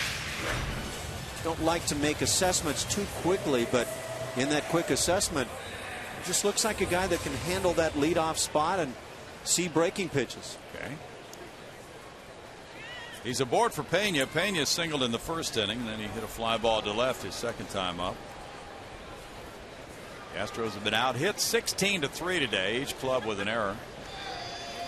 Rangers shifting around. This fly ball heads foul. Strike for Pena. Tell you, there's one good experience in downtown Detroit, and that's the ballpark itself. They have a nice yard. They bring in very nice crowds. Good experience. They are a very strong team again this year. We saw that when they were here a few days ago. And they have 5 guys within walking distance. 5 guys. Is that a pizza place? That's the burger joint. Oh, okay. You haven't been won over yet. No. Ground ball goes foul. 0-2. You anticipate more than 1 trip to 5 guys? Well, I don't know. I don't know that it's going to happen. A couple of night games and a day game. Could happen with that day game. Found a little joint there for breakfast. $5. And they just give you a pile of eggs and potatoes and ham. For $5? $5. You wouldn't believe it. Pena strikes out. That's the 5th inning. Strikeout number 6 for Tepesch. And through 5, it's 12-1 Rangers. As we go to the 6th, come out to Minute Maid Park May 25th for our annual Bayou Bash presented by Louisiana Association of Convention and Visitor Bureaus with a special thanks to Budweiser. First pitch against the A's is at 6:10, but come out early for the live music, crawfish, and more. Call 1-877-9-ASTROS to get your tickets now. You have given us lots of reasons, Julia. Look forward to that one. Here's the 6th inning, and now David Murphy leads it off. He homered in the 3rd. And this time he pokes a line drive to left. J.D. Martinez over. 1 pitch, 1 out for Edgar Gonzalez. They'll bring up Robinson Chirinos. I'm not sure the Rangers hitters are using round bats today. Everything's a line drive. They are squaring up so many balls in this game.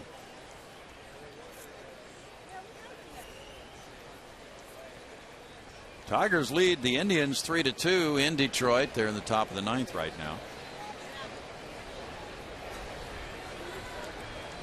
You'll be going over your Detroit scouting reports on the plane.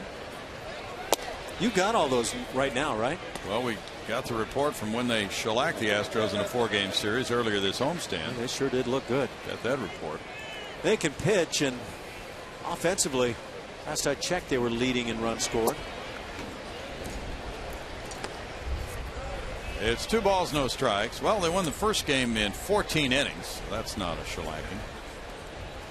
But then they won another tight ball game, 4-3, and then 17-2 and 9-0. So those are the 2 that stick in our mind, of course, since they happened last in the series. Actually, 14 innings will stick in my mind. That would, yeah, that would stick in there for a long time, wouldn't it?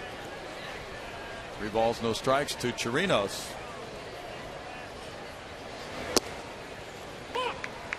It's 3-1. The Tigers are 20-14. They are 11-5 at home.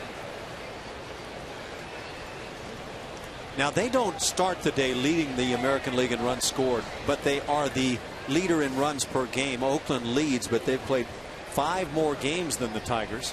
They lead by 1 run over Detroit. So effectively, Detroit is easily the best scoring team right now. Chirinos draws a walk. Houston Astros baseball on Comcast Sportsnet is brought to you by the Chipotle Chicken Combo. It's back for a limited time at Jack in the Box. Try one today with fries and a drink for just $4.99 plus tax.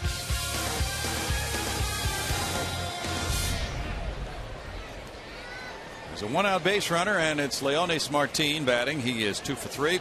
A single and a homer in this game for the number 9 hitter.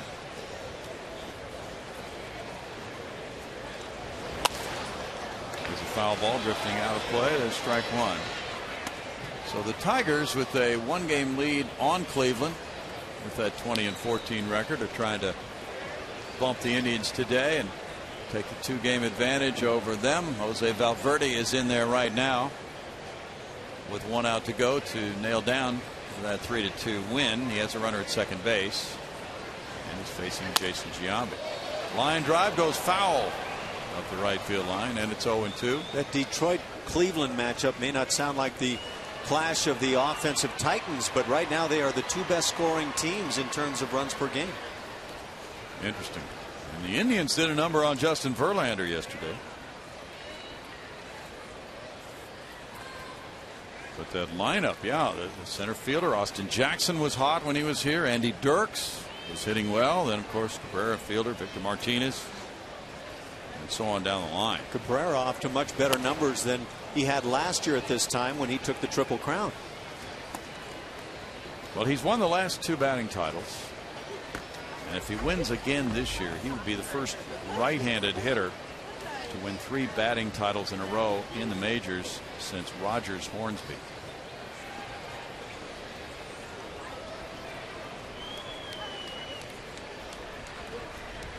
That is rather impressive. Yes, it is.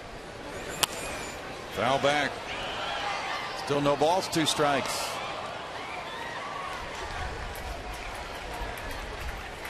You know, he won the Well, let's see. I have to talk about these great numbers right now, but even with everything Cabrera's doing, he's not leading in the OPS category right now. That's kind of hard to believe. It really is. Cabrera's hitting .376 right now. He's leading in batting average. That's a ball, 1-2. James Loney is second, and what a resurgent year for the Houston native. He's hitting .371 for Tampa Bay. Then it's Carlos Santana, .350, the Cleveland catcher, and Jose Altuve was fourth as the day started.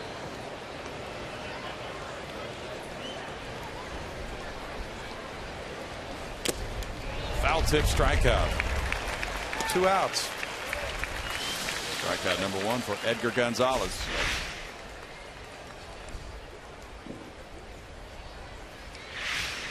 He slips the high heater on by. And the Astros will be in Pittsburgh next weekend. The Pirates are 20-16 right now. And in the NL Central, they are 3.5 behind St. Louis. They're winning today 3-2 over the Mets in New York, bottom of the 8th inning. Strike to Elvis Andrus. Andrus has 2 hits and a walk today. He has scored twice. And Parma's hit his second home run for the Buccos today. Lucas Duda belted number 8 for the Mets. Line shot right field, in for a hit. Crow over to pick it up and get it back in towards second base. And it's a sharp single for Andrus, his 3rd consecutive hit in this game. The outfielders have been busy today. I think if I'm Ron Washington, I say to my troops, let's skip batting practice tomorrow. Yeah, really. They did not come out and hit today, and he couldn't have a better day offensively. 17 hits, 12 runs for the Rangers. Leori Garcia has 3 of those hits. He's 3 for 4. He's driven in a run. He's scored 3. He's stolen a base. There's ball 1 to him. He's a guy who does not play very much at all, so he is really cashing in on a rare start this season.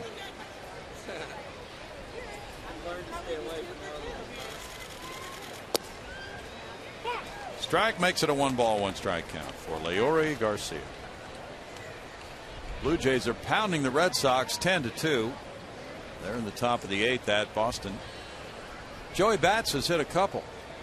He's batting in the 2 spot in that order today. 9 home runs for Jose Bautista. Late swing there makes it 1-2. John Gibbons is now trying anything he can dream up. Edwin Encarnacion hit his 11th home run. Emilio Bonifacio number 1. Brett Laurie number 4. And the Blue Jays are having a field day. They haven't pitched or hit well at all. They're 14-24. Swing and a miss, and Garcia whiffs. To end the 6th for the Rangers. No runs a hit, 2 men stranded, 12-1. We head to the bottom of the 6th, 12-1 Rangers. Join us May 24th for the next big and bright Friday night. The Astros take on the Oakland A's at 7:10. 10,000 fans will receive an Astros koozie courtesy of Budweiser. Then stay for the post-game fireworks show presented by Marathon Oil. Call 1-877-9-ASTROS or visit astros.com to get your tickets today, guys. Thanks, Julia. Nice gesture. Flowers at the ballpark. Jose Altuve with strike 1 is 0 for 2. Chasing that low pitch from Nick Tepesch. Tepesch just threw his 73rd pitch of the game. He's thrown first pitch strikes to 10 of 21 hitters. That's a hit through the left side. Altuve's 51st hit of the season. Altuve hung out a rope his first at bat that was handled beautifully by Murphy in left field, but this rope nobody can get to. That is a great swing. Look at the right shoulder come through. Just strong through the hitting zone. Not a ping it around hitter. No. He's not being held on by Moreland in a 12-1 game. Yeah, this is one of my beefs with that unwritten rule thing. The Astros are supposed to be trying to do everything they can to get back in the game, but trailing 12-1, they're not expected to run here. True. Castro rifled a line drive homer in the fourth to right field. He's 1 for 2. Off Bull Porter's hand. No balls, 2 strikes.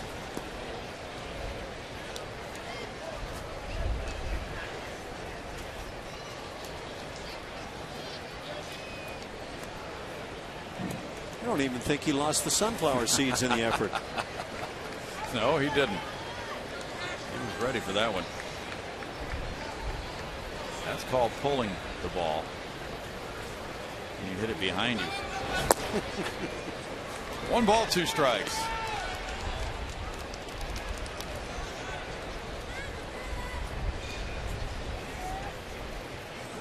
And I wonder if Jason is focusing on maybe trying to pull balls a little bit more. He's, I don't want to say in a rut because he's hit so many balls well to left field.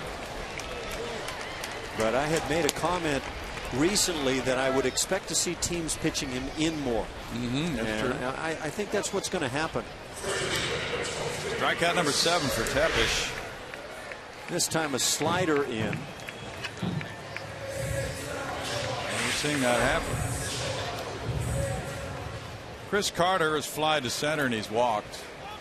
Cubs lead the Nationals 2-1 in the top of the 9th at Washington. There is strike 1.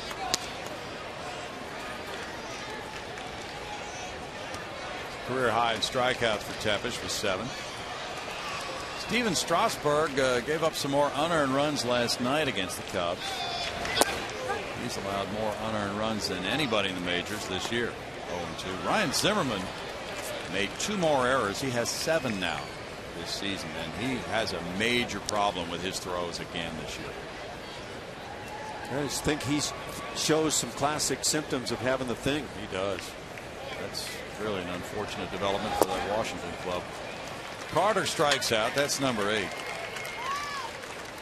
And to the point that some of the television commentators are talking about maybe moving Zimmerman to left field. Maybe Harper can come in and play some third base. You know, there's a funny thing about the throwing ailment that players will come up with, that when you move that guy that's having a tough time with it to the outfield, it tends to completely go away. Dale Murphy had it, and as a catcher went to center field and it was gone.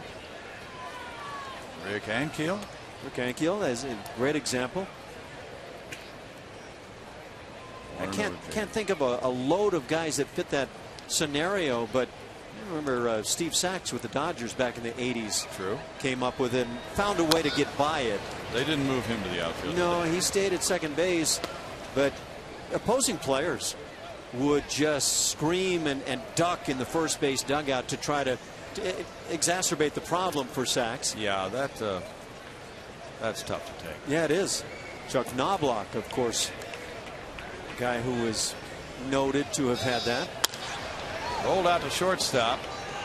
There's the toss from Andrews to Garcia for the first play on Altuve. And it's no runs, a hit, and a man left after 6, 12-1, Texas. There, especially mine. Mom, hope you have a great day, and I hope Dad takes care of you all day today. It's 12-1 Rangers top 7. Some of you watching this game right now don't have CSN in your own home. If your TV provider doesn't carry CSN yet, call and tell them you want CSN so you can have the very best coverage of your Astros. This is your network, Astros fans. You deserve it. To get the facts, go to iwantcsnhouston.com.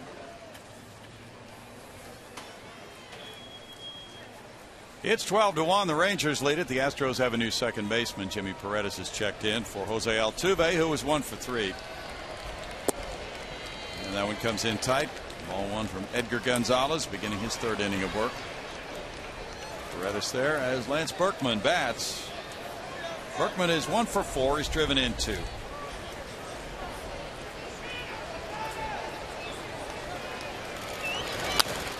Fouls that one back for a 1-ball, 1-strike count. Astros have their first series in Arlington against the Rangers July 5th through the 7th. Rangers have one remaining trip to Houston. That is August 9th through the 12th, a 4-game series.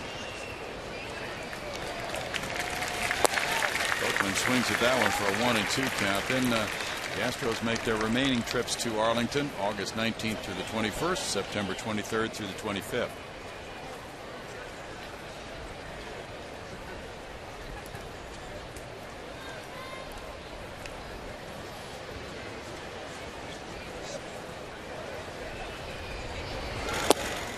That one's in on Berkman, a little bit up maybe as well. 2 balls and 1 strike to Lance. Edgar Gonzalez. 2-2. Let's make it. The Rays lead the Padres 4-2 in the top of the 9th inning. James Loney hit his 3rd. Soft pop. Dominguez coming in. Gonzalez. Whoa! Gonzalez caught it. And they bumped together. 1 out. Yeah, nice to see that the catch was eventually made, but as a pitcher, when you hear an infielder call, "I've got it," get out of there as quickly as you can. I think in his mind, his being Edgar's, the ball wasn't in the air very long, so he did glance over at Matt. Yeah, and I understand the initial call, but at the point again, when you hear the other infielder actually call for the ball, just get out. Now Beltre is 4 for 4, including an RBI double, a 3-run homer. That pitch in tight, and that was coming. There's ball 1. Didn't look like a purpose pitch at all. Might have just gotten away from Gonzalez. It looked like a breaking ball, in fact. Yeah, curveball.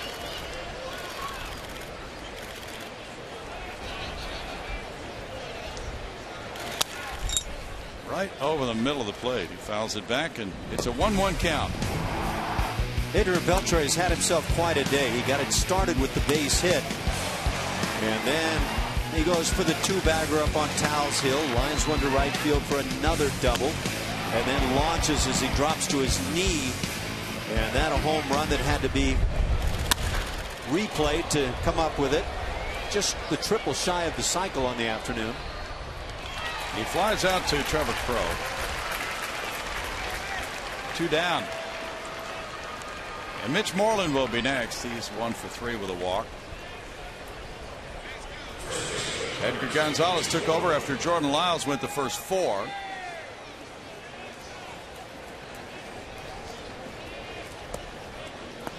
$19,730 is the paid attendance today.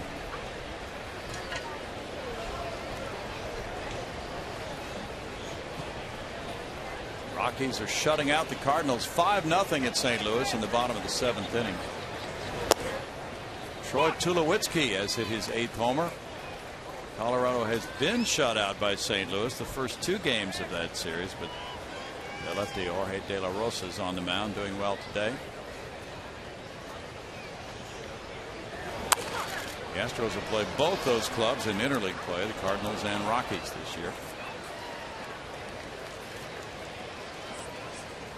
It's the Yankees 4, the Royals 2. They're in the bottom of the 8th in Kansas City. Vernon Wells hit his 9th and Robinson Cano his 10th for New York. In support of Hiroki Kuroda. Vernon Wells, Lyle Overbay, a couple of guys that have stepped in and kind of come off the heap wagon and really doing a nice job. They have been. Foul ball keeps the count at 0-2. Braves and Giants underway. No score after 1. The Yankee club has truly been amazing. With all those guys they picked up just to fill in. There's that ball off his shin guard. When to wear a shin guard. When you're already hurting and you know you hit it right there time and time again. Yankees are in first by 1 game over Baltimore and Boston at 22-13. Yeah, you look at that injury list, the DL for the Yankees, it's hard to believe that they're not sitting in the cellar in that division. They have a whole team down in Tampa right now on the disabled list. Rehabbing. Fouled away, still 0-2. Well, it's surprising that with some of the names there that they don't drop $40,000 a day just to watch them work out. Eric Jeter, Alex Rodriguez, Curtis Granderson, Mark Teixeira. Not to mention some of the pitching staff. True. Michael Pineda, Ivan Nova. But Chamberlain's on the DL now. Teixeira might be back before the end of the month. Foul ball back. Still 0-2. Girardi might be manager of the year if he brings that club in first. Just to keep them in contention. But again, what a job by Vernon Wells and Lyle Overbay. The Wells story is really interesting because of his contract that the Angels took on, and then he didn't produce anything for them, so they moved him on to the Yankees. Guy who lives right up in the Arlington area. Yeah. His father's an artist. Yeah, he is, and a good one. Very good sports artist. Also Vernon Wells.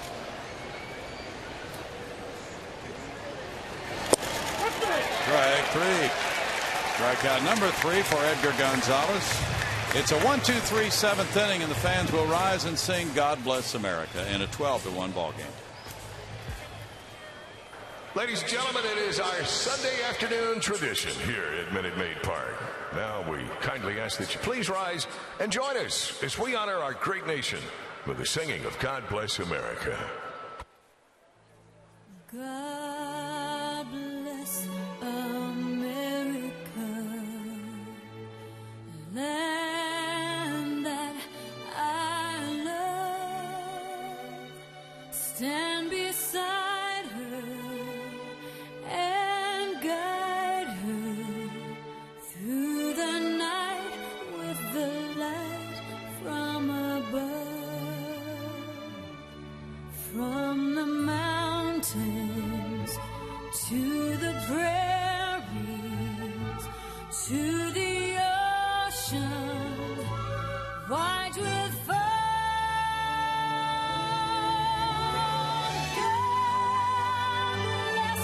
God bless America, my home sweet home.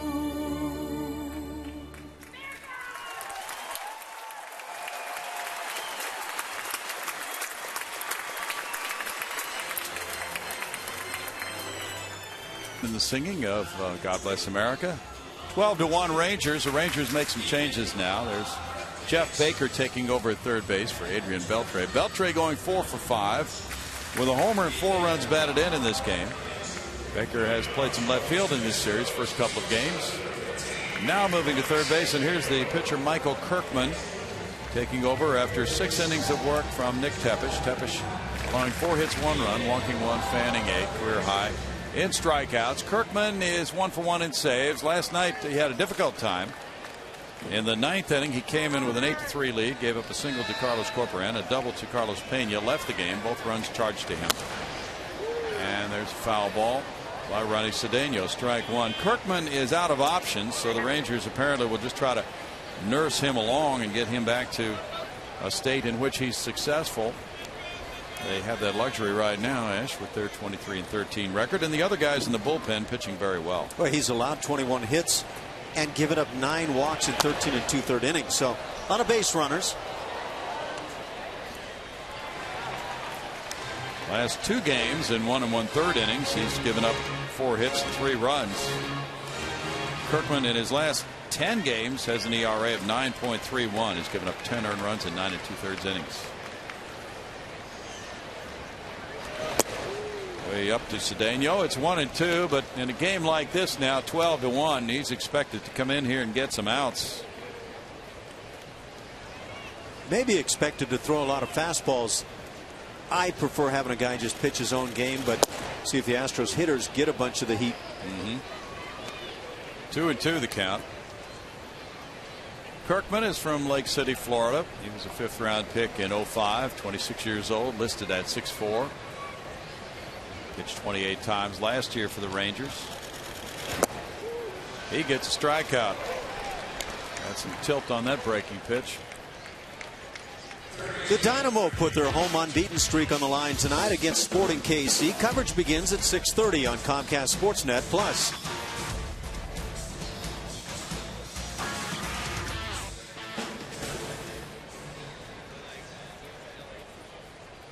It's Orioles 6, Twins nothing at the end of 7 in Minnesota. Matt Dominguez is the batter. He's 0 for 2. Fouls it away. There's strike one. Adam Jones hit his 5th. Steve Pearce number 2.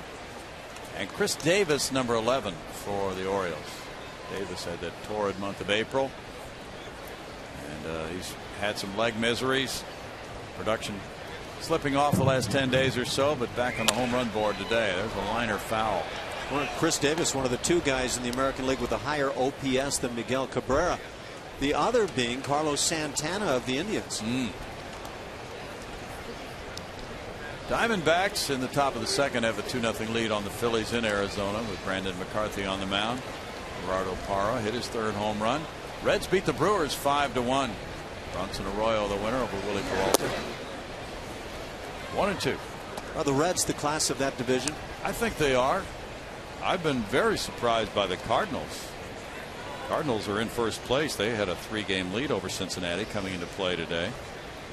And they have really done a heck of a job this year. They seem to do it almost year after year. Yeah. Well, Mike Matheny has picked up right from where Tony La Russa left off. Yes, he has.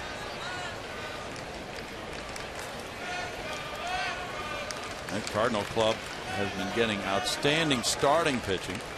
Has not put much of a load on the bullpen at all, which would seem to be the weak part of the team right now. 3 balls, 2 strikes. So perhaps over the long haul they get exposed, but no reason to think that right now. They have some guys who really aren't hitting what they normally would be, like David Freese. Get enough pitching, you find a way to win. That's for sure. Ground ball, and the shortstop Andrews spins, makes the accurate throw for out number 2. The Rangers are 15 for 15 in saves. Terrific bullpen start. Or they're 12 for 12 rather. The last team to be better out of the chute than their 12 for 12. Pittsburgh went 15 for 15 in 02. Mike Maddox back with the club today. Has not seen a blown save this year. Joe Nathan took another one home last night for his 11th of the season. Brandon Barnes is the batter. Fouls it away. There's strike one. He struck out both times today.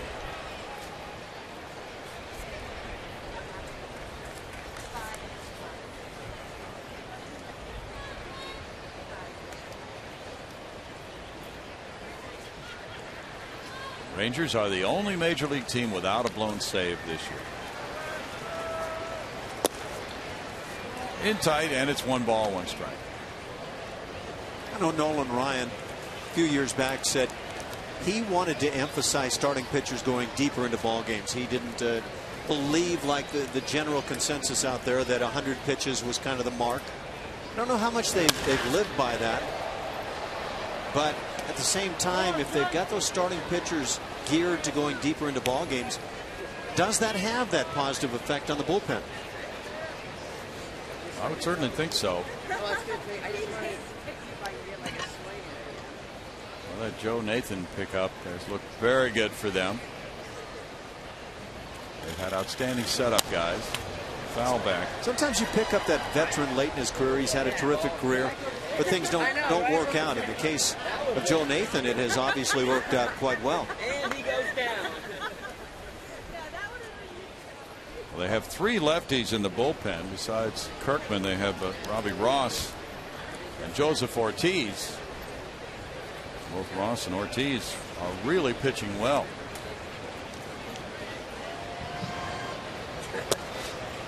It's 2 balls, 2 strikes. They have Tanner Shepard. He's moved in as the 8th inning setup man for Joe Nathan most of the time. And they could be getting Joakim Soria back. They picked him up, and he could become a setup man later on this season if he gets healthy, recovering from surgery, to help in the late innings before Nathan arrives on the scene. If they get that combination, that's kind of that lockdown back end of the bullpen. Then they have a lefty reliever, Neil Kotz, pitching well at AAA now. Fly ball outside the right field line, and that's out of play. I like what Robbie Ross did last year. Yeah. Straighten that out. You know, and people used to talk about the Rangers wilting in the heat of all those home games in Arlington, but their players have learned to manage that.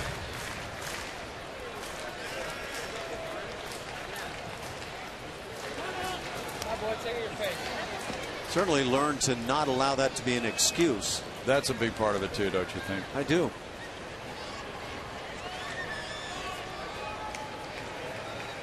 Gentry stationed over in right center for Brandon Barnes.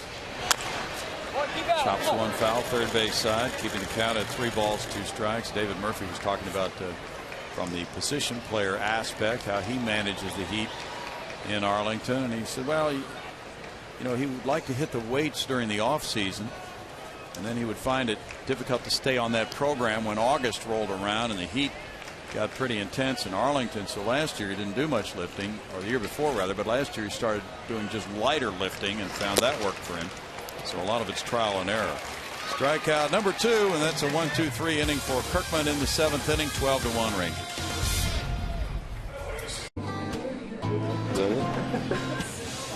It's 12-1 Rangers as we enter the 8th inning. And it's time for our progressive fan of the game. I am with Stacy as she has her 2 sons here, Brady and Luke. Stacy, here you go. Here's your bag of goodies from Progressive. Tell me what brings you out today. Other than just a great great time at the ballpark, what brings you out? Just celebrating the nice weather, roof open, Mother's Day at the ballpark. Is there anywhere else you'd rather be right now? Oh, of course not. I mean, an Astros win would help, or more than one run, but it's a fun day. You've been a long-time Astros fan, excuse me. Yes, ever since I moved to Texas. Guys, back up to you. We're having a good time down here. Yeah, just enjoy it, Julia. There's a 1 pitch out for Edgar Gonzalez here, leading off the 8th inning. Gentry retired. He's 1 for 5 now. And David Murphy comes up next. Murphy with a 2-run homer in the 3rd, a line drive to right field. Then, through an intentional walk in the 4th, lined out to left. He's 1 for 3. They made a great defensive play early in the ball game that really could have changed the fortunes quickly of the Astros. Sure did. Snagged that ball in the gap in left center, hit by Altuve.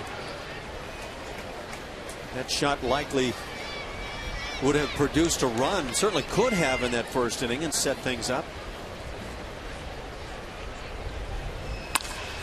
This one to left center field. Barnes is running. Barnes lays out for it, and Brandon Barnes makes a tremendous catch. Guy can play with the glove. No question about it. Great effort. And you could just see him closing on this ball the whole way. A good peek. Ball slicing away toward that gap in left center field. And speed and instincts, that's what this is all about. That's in a 12-1 game. Tremendous effort by Barnes. Robinson Chirinos next. Fouled away, strike 1. Chirinos 1 for 3 walk. Interesting you should make that point about the Murphy catch right before the Barnes gem. Yeah. Just talking with Brandon Barnes before the game last night about how deflating a defensive play like that can be to the hitter and the other team. Not in a 12-1 game, but you know, a tight ball game kind of thing. Well, look, we made the comment about the Rangers. You get something going early and suddenly everybody kind of starts to feel the party mode, and you kick it in offensively. You never know how a play like that might have negatively impacted the Astros today.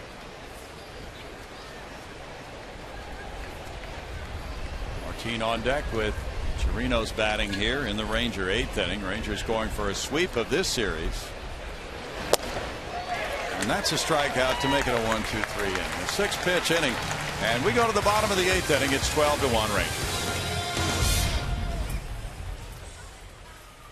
Miller time, brought to you by Miller Lite, and we are going to take a look at Trevor Crowe last night. Talk about some good defense. Made a great throw from right field to throw the runner out at home, and then in the 9th coming up with a big RBI single to get the Astros rally going, and then he would He would go from first to third on a Joe Nathan Wild pitch there, and then later scoring on a sac fly, all in front of his mom, who was in the stands as she came in from Oregon today, guys.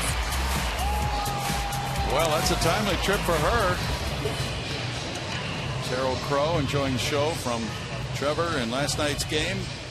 It's 12-1 as Derek Lowe comes in from the Texas bullpen.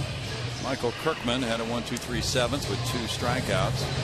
Lowe, the veteran right-hander, has been in 7 games with 1 win, no losses, and a 5.56 ERA. 39 years of age, that does qualify as veteran. Boy.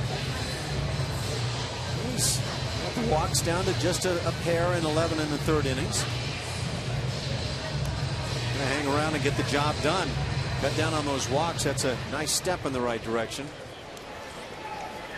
Trevor Crow leads it off here in the home 8th inning. He's 1 for 3. Derek Lowe listed at 6.6. He was with Cleveland and the Yankees last year with a 9-11 record, a 5.11 ERA, and picked up as a free agent in March of this year by the Rangers. That's strike 1 to Crow. He's been a winner, 176 career wins in the big leagues while losing 157. Yep. He's done a lot of good things. Started and relieved. 8th round pick of Seattle in '91. Once upon a time 16-8 with the Dodgers back in 06. 17-7 in 03 with the Boston Red Sox. Actually 21 game winner while losing 8 in 02. Yeah. Yeah, he was an all-star as a closer in 2000 and as a starter 2 years later. 1 ball, 2 strikes. In that 2000 season, he led the league in saves with 42 for Boston. Pitched a no-hitter in that all-star year of 02 against Tampa Bay and went 21-8 for Boston that year with a 2.58 earned run average. And then in 06 with the Dodgers, he led the league in wins with 16. Still a 1-2 count. But then with Atlanta in 2011, he was 9-17 with a 5.05 ERA. And last year, his ERA once again was above 5. He has not been used in key situations this year by the Rangers. Did pitch here opening night, gave up 1 run in 1/3 of an inning on a pinch hit homer by Rick Ankiel. He came in with a couple of men on base, and it was a 3-run homer, but only Ankiel's run was charged to Lowe.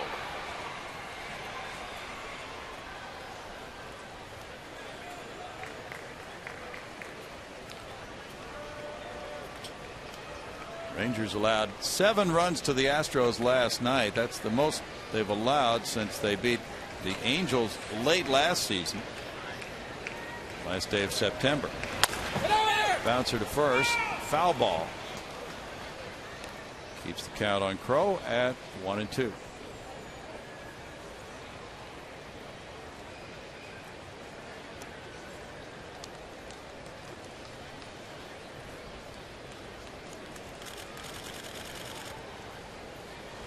Both clubs will be headed out of town after this.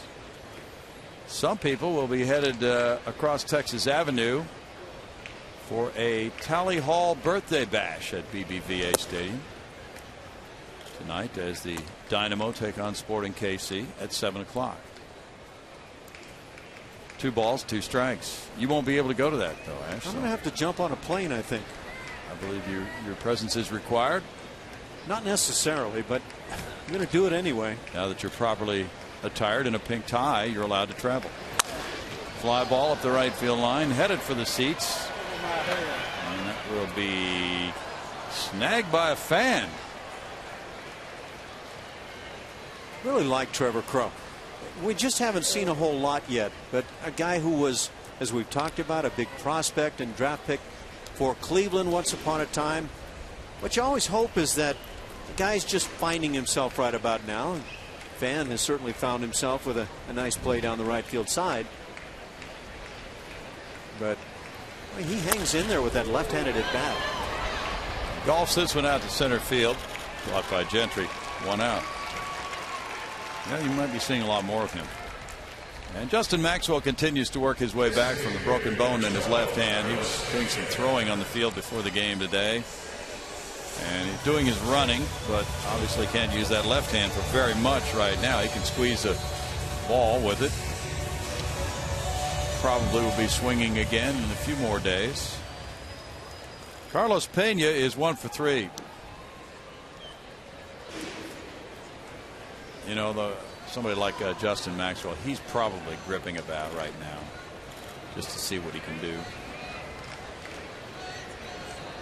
Try to grip the bat, hang on with that one hand and swing the bat around and gain the strength back. Right. Strike to Pena. Jimmy Paredes on deck.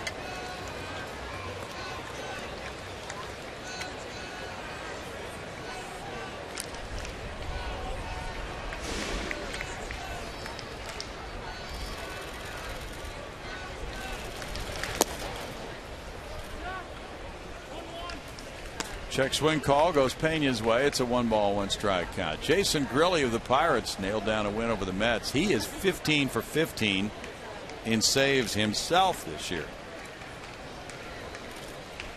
Rangers are 12 for 12 as a team. Nathan with 11 of those. It's 2 balls 1 strike.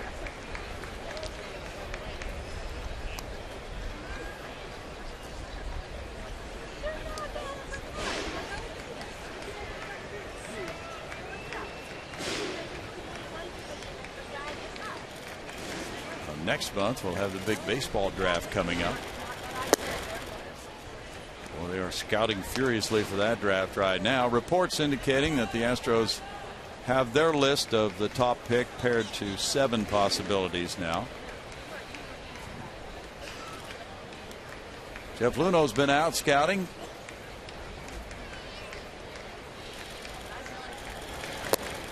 He likes to see those possibilities for the first overall pick himself. That's a walk to Pena.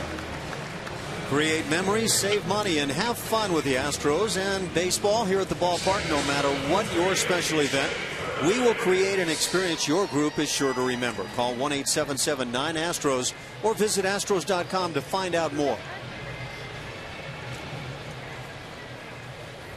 Well, a year ago, as we approached the draft, it appeared that the Astros might be in line to take Stanford right-hander Mark Appel. They did not. Pittsburgh took him 8th overall and didn't sign him. Jimmy Paredes up for the first time, takes ball 1. Appel could be the first guy this year, though. Paredes at 150 has 3 hits and 20 at bats. He's driven in a couple. 2 for 12 left-handed. Fouls it away. And Jonathan Gray, another college right-hander from Oklahoma, is one of those considerations as well from what we're reading. Anyway, the Astros don't discuss that publicly. Imagine the agent comes in large in that decision. Oh, you know that. But the difference with Mark Appel is that he's a senior now. 2 balls and a strike. So, you know, what are the options that he would have? A junior can go back to college as he did last year rather than signing. And Appel is having an excellent year. But a senior can't get any more college eligibility, so he could go play independent ball, and Scott Boris's clients have done that on a few occasions. That one slicing away from the left fielder Murphy and going back into the seats, but the options are somewhat limited. 2 balls 2 strikes, so he could play independent ball and then wait a year and go into the draft again the following year. The signing deadline is different for seniors than for juniors. I have managed a couple of years of independent ball, and I can assure you there are not many $1 million plus contracts being handed out. No, sir, that is not the case. And then there's the risk factor. If a player does that, what if he's injured playing independent ball? And that's happened to a few guys. And it's tough when you start playing trying not to get injured. Yeah. Line drive looping to right field, and that's in for a hit. Martin over to pick it up. Paredes is on with a single. Pena goes first to third on the hit.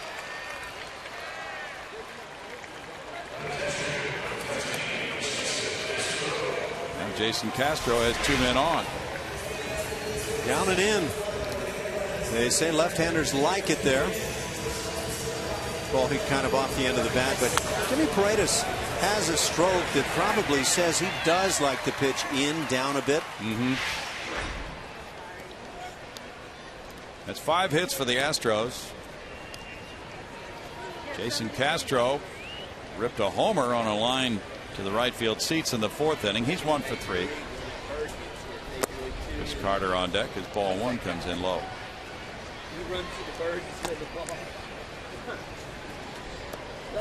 Somebody cooking out. That's a lot of smoke coming off that barbecue. It is a lot of smoke.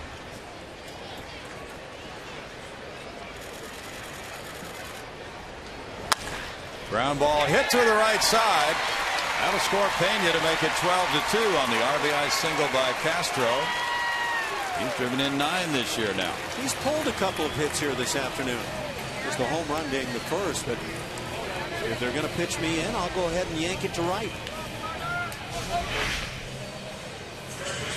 This ball pretty much through the heart of the plate. That was right in that zone that the Texas Rangers hitters have enjoyed today. Right on through and to right for a Castro single. Castro 2 for 4 in this game. Chris Carter's 0 for 2 with a walk. Carter takes a look at it. There's ball 1. Jose Veras is getting loose for the Astros. He might need an inning to stay sharp for the next series at Detroit. That's rocked to left center field by Carter. Hit over Murphy's head and into the seats for a 3-run homer for Chris Carter. Number 9 for the club leader. He now has 22 runs batted in. And it's 12-5. Are we going to see another one of these late charges by the Astros? Well, they don't really like to give away those at-bats in the 8th and 9th innings. Kept scoring last night in the 8th and 9th and again today. Well, Chris Carter just keeps plugging away, picking up his home runs, and if he continues to get the at-bats, it's really looking like a guy that, despite a lot of strikeouts, might hit 35-plus dingers. Well, he's hit 9 now in less than 40 games, so simple math would indicate he's on a pace to hit at least 36. There's ball 1 to Martinez, who's 0 for 3. So he would be on a pace to wind up with, roughly 90 runs batted in right now. And I guess that's the question you ask. Are you okay with 230, 220, 230 in that range and a bunch of strikeouts and the other numbers that you just mentioned? I think it works with the right club. Yeah. You know what it sounds like? It sounds like Mark Reynolds. Yeah. Reynolds, give him a chance to play every day, might continue to set the all-time strikeout marks, but he'll hit you a bunch of home runs and drive in some runs along the way. Sure, it depends on the composition of the hitters around him in the lineup. But his numbers, just on pure numbers, yeah, a lot of clubs would like to have a guy who could do that. That's a strikeout for out number 2.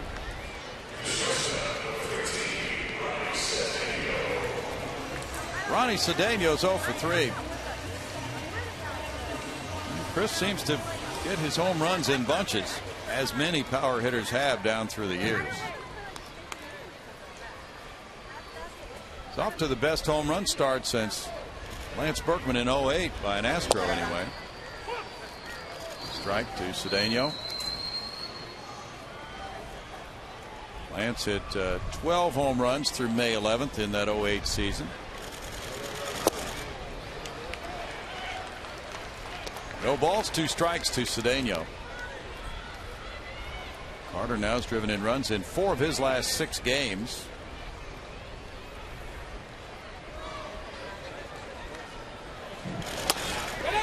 Pope to first base, Moreland there.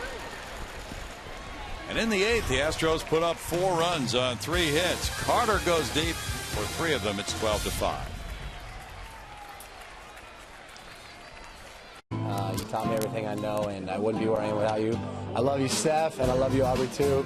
Grandma and Grandma, you're always special, too. So, everybody, if I missed anybody, I'm sorry, but this one's for you, Mom. Love you. Chevron will show you the pitching matchup now as the Astros move on into Detroit. It is Bud Norris, brought to you by Chevron. Care for your car against Anibal Sanchez. Sanchez with one of the top ERAs around 1.97, but not a whole lot of luck in the wins and losses columns, 3-3. Bud's 4-3. His ERA 3.40. That's the matchup tomorrow night at 5:30 for Astros pregame live on Comcast Sportsnet Houston. Jose Veras gets the 9th inning here just to try to keep him sharp for the next series. He's 0-2 with a 4.5 ERA, 4 for 6 in saves. And he did not pitch in this series. In the previous games, go back to the Angels series, and that was his last outing in the Wednesday game. There's a foul ball back by Martin, strike one. He's homered and singled, so last outing for Veras on the 8th Wednesday. He had a hitless inning with a strikeout. Bo Porter does not like to let him go more than about 3 days without pitching.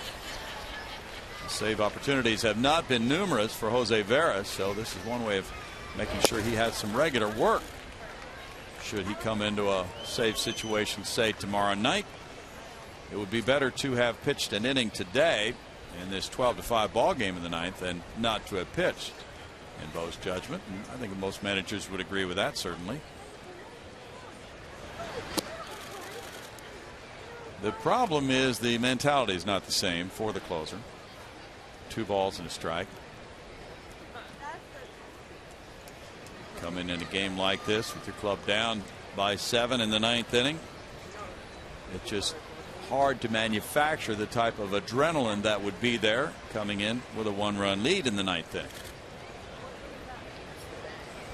Or so the explanation goes when guys struggle in this role. Yeah, and a lot do.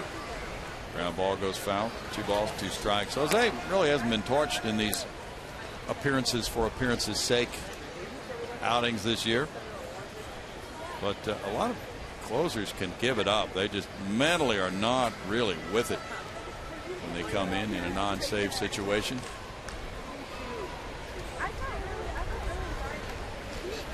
He had 6 straight scoreless outings. Then he gave up 2 in that loss to Detroit. Blown save. Looped on the infield to Cedeno.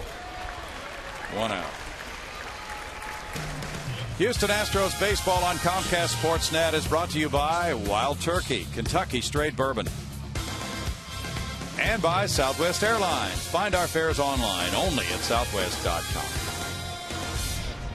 Final game of this homestand today. It's a 10-gamer, but the next one is going to be 8 games, starting with the Kansas City Royals when the Astros come back from that 6-game road trip.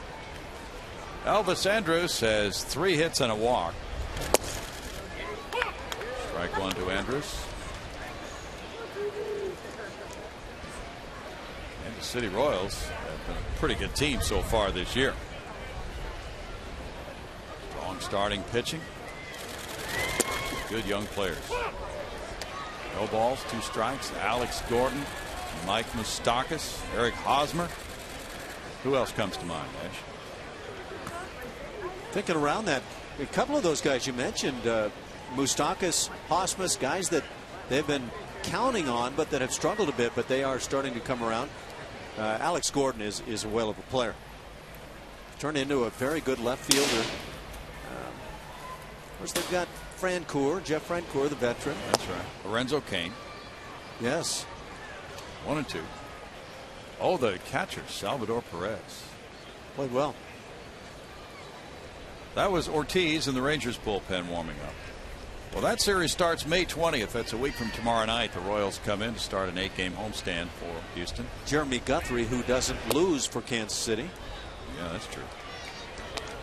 What is it, about 19 starts now without a loss for him? I think that's what it is. Guy who used to have his struggles playing elsewhere, but boy, has he found a home. That'll be 3 with Kansas City, May 20th through the 22nd, then an off day, then 3 with Oakland over a weekend series, May 24th through 26th, and 2 with Colorado here. Both of those are day games.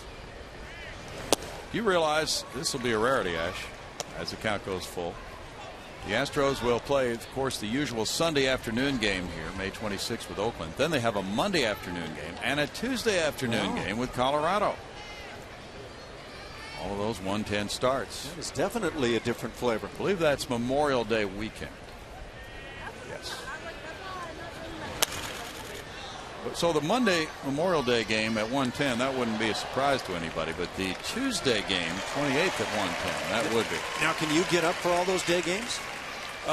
Well, there's no choice, is there? If you're Bill Brown, you might have a choice. Not really.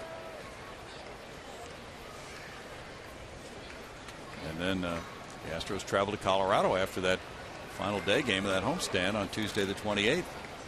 So you have to get up. Andrews takes the walk. Did you enjoy the days at Wrigley when it was day game after day game? Yeah, a series of day games, yes. Yeah. Just a day game after a long night game, not so much. Actually, as a player, I enjoyed it. And I think even as a broadcaster, I like having the evenings off. It's a little bit of a struggle in the morning. A little bit? A little bit. Okay. Well, you're up Define for it. little bit, I guess, is the next thing. But yeah. But no, it's, Wrigley is such a special place. So you think of day games primarily there, even though they want to play even more night games now. Did you get that from Lance Berkman? Yes, we talked. We talked. That's a pop up on the infield, and Luis Garcia has hit in the air to Roddy Cedeno. And now somebody got a brain cramp. Andrews forgot how many outs there were, so he's going to be doubled off first. But as a part of these speed up measures in Major League Baseball, that's allowed today. No score in the ninth inning for the Rangers, and they lead at 12-5.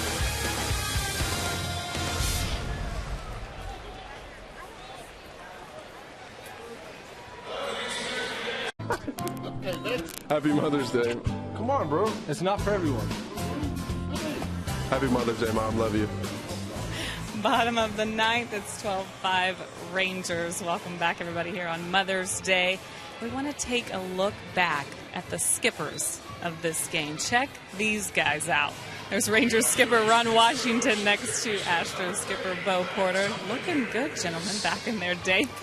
Wash's hair is my favorite part of this whole thing. Ash, did you ever play with anyone that had hair like that? I played with Oscar Gamble back in the day, and he was the kingpin of the hair. Yeah.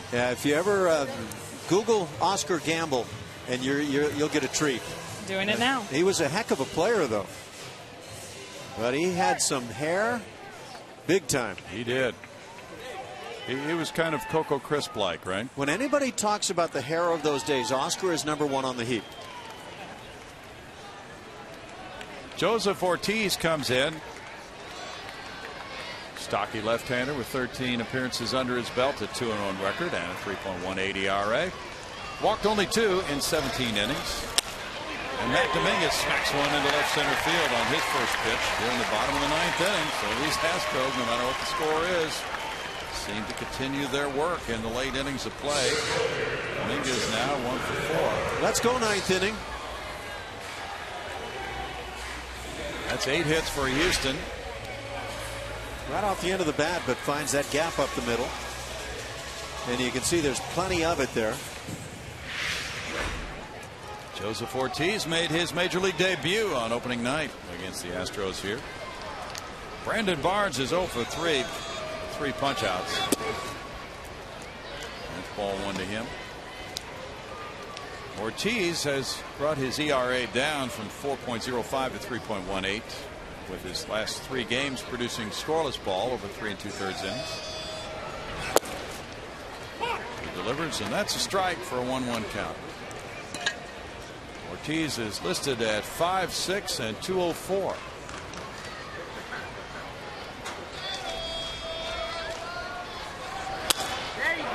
Out to left field. Murphy checking that wall. He ran into it last night, and that one is into the seats.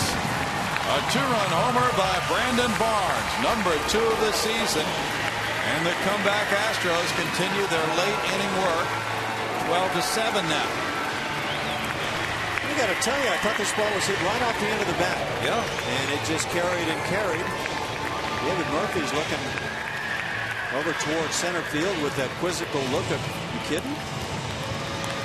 Nice going for Brandon Barnes. Yeah, it just looks like right off the end of the bat. It's a strong man. There you go.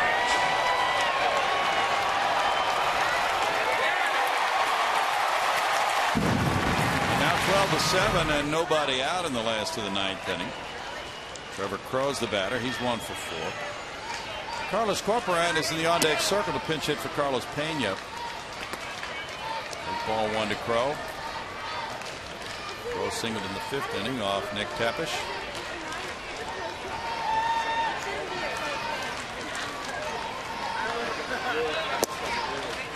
Slider's in for a strike. That makes it 1-1. Here's the scorecard for Trevor.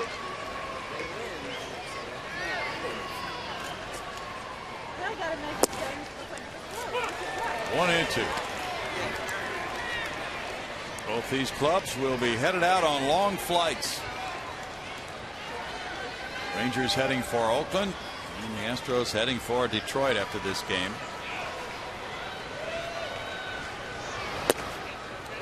It's 2 balls, 2 strikes.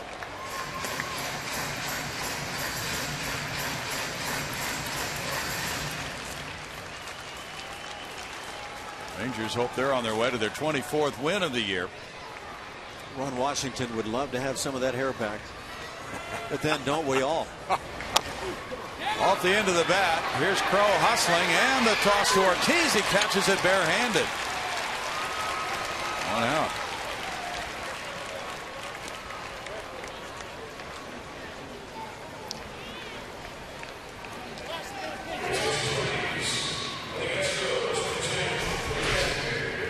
Yeah, this is get overtime and then create some magic. Nice job to get over. I don't know how Ron Washington feels about the barehanded effort there, but when it's all said and done, he gets it done. Well, he might not be a fan, but Ortiz might say, well, the throw wasn't out there in front of me. Yeah, that's true. So rather than try to reach across my body with my glove, I just reached out and snagged it. I'm anxious to see more of these right-handed at-bats by Trevor Crow. From the left side, I definitely like what I see. Strike to the switch hitting Carlos Corporán, pinch hitting for left-handed hitting Carlos Pena. Corp is hitting .320 as a right-handed batter in 25 at-bats. .295 overall, 2 homers. He's driven in 6.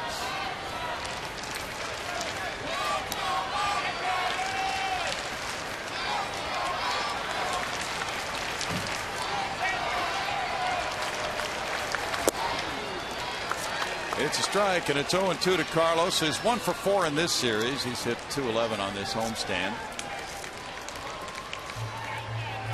Last night he was a starting catcher for the 11th time of this season. Jimmy Paredes on deck. Ortiz missing, and the count goes to 1-2.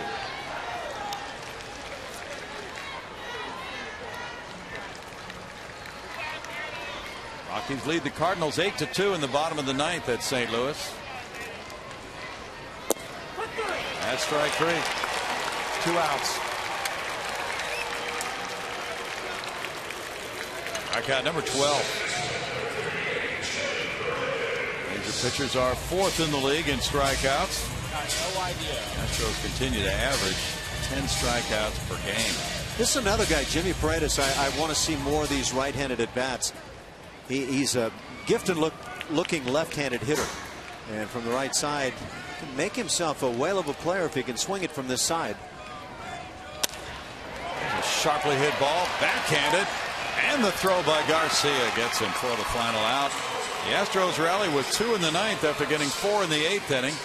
It's 12-7, Texas winning and sweeping this 3-game series, and the Rangers are 5-1 against the Astros in the season series. On Washington with handshakes, his club heads off for Oakland after a 12-7 win.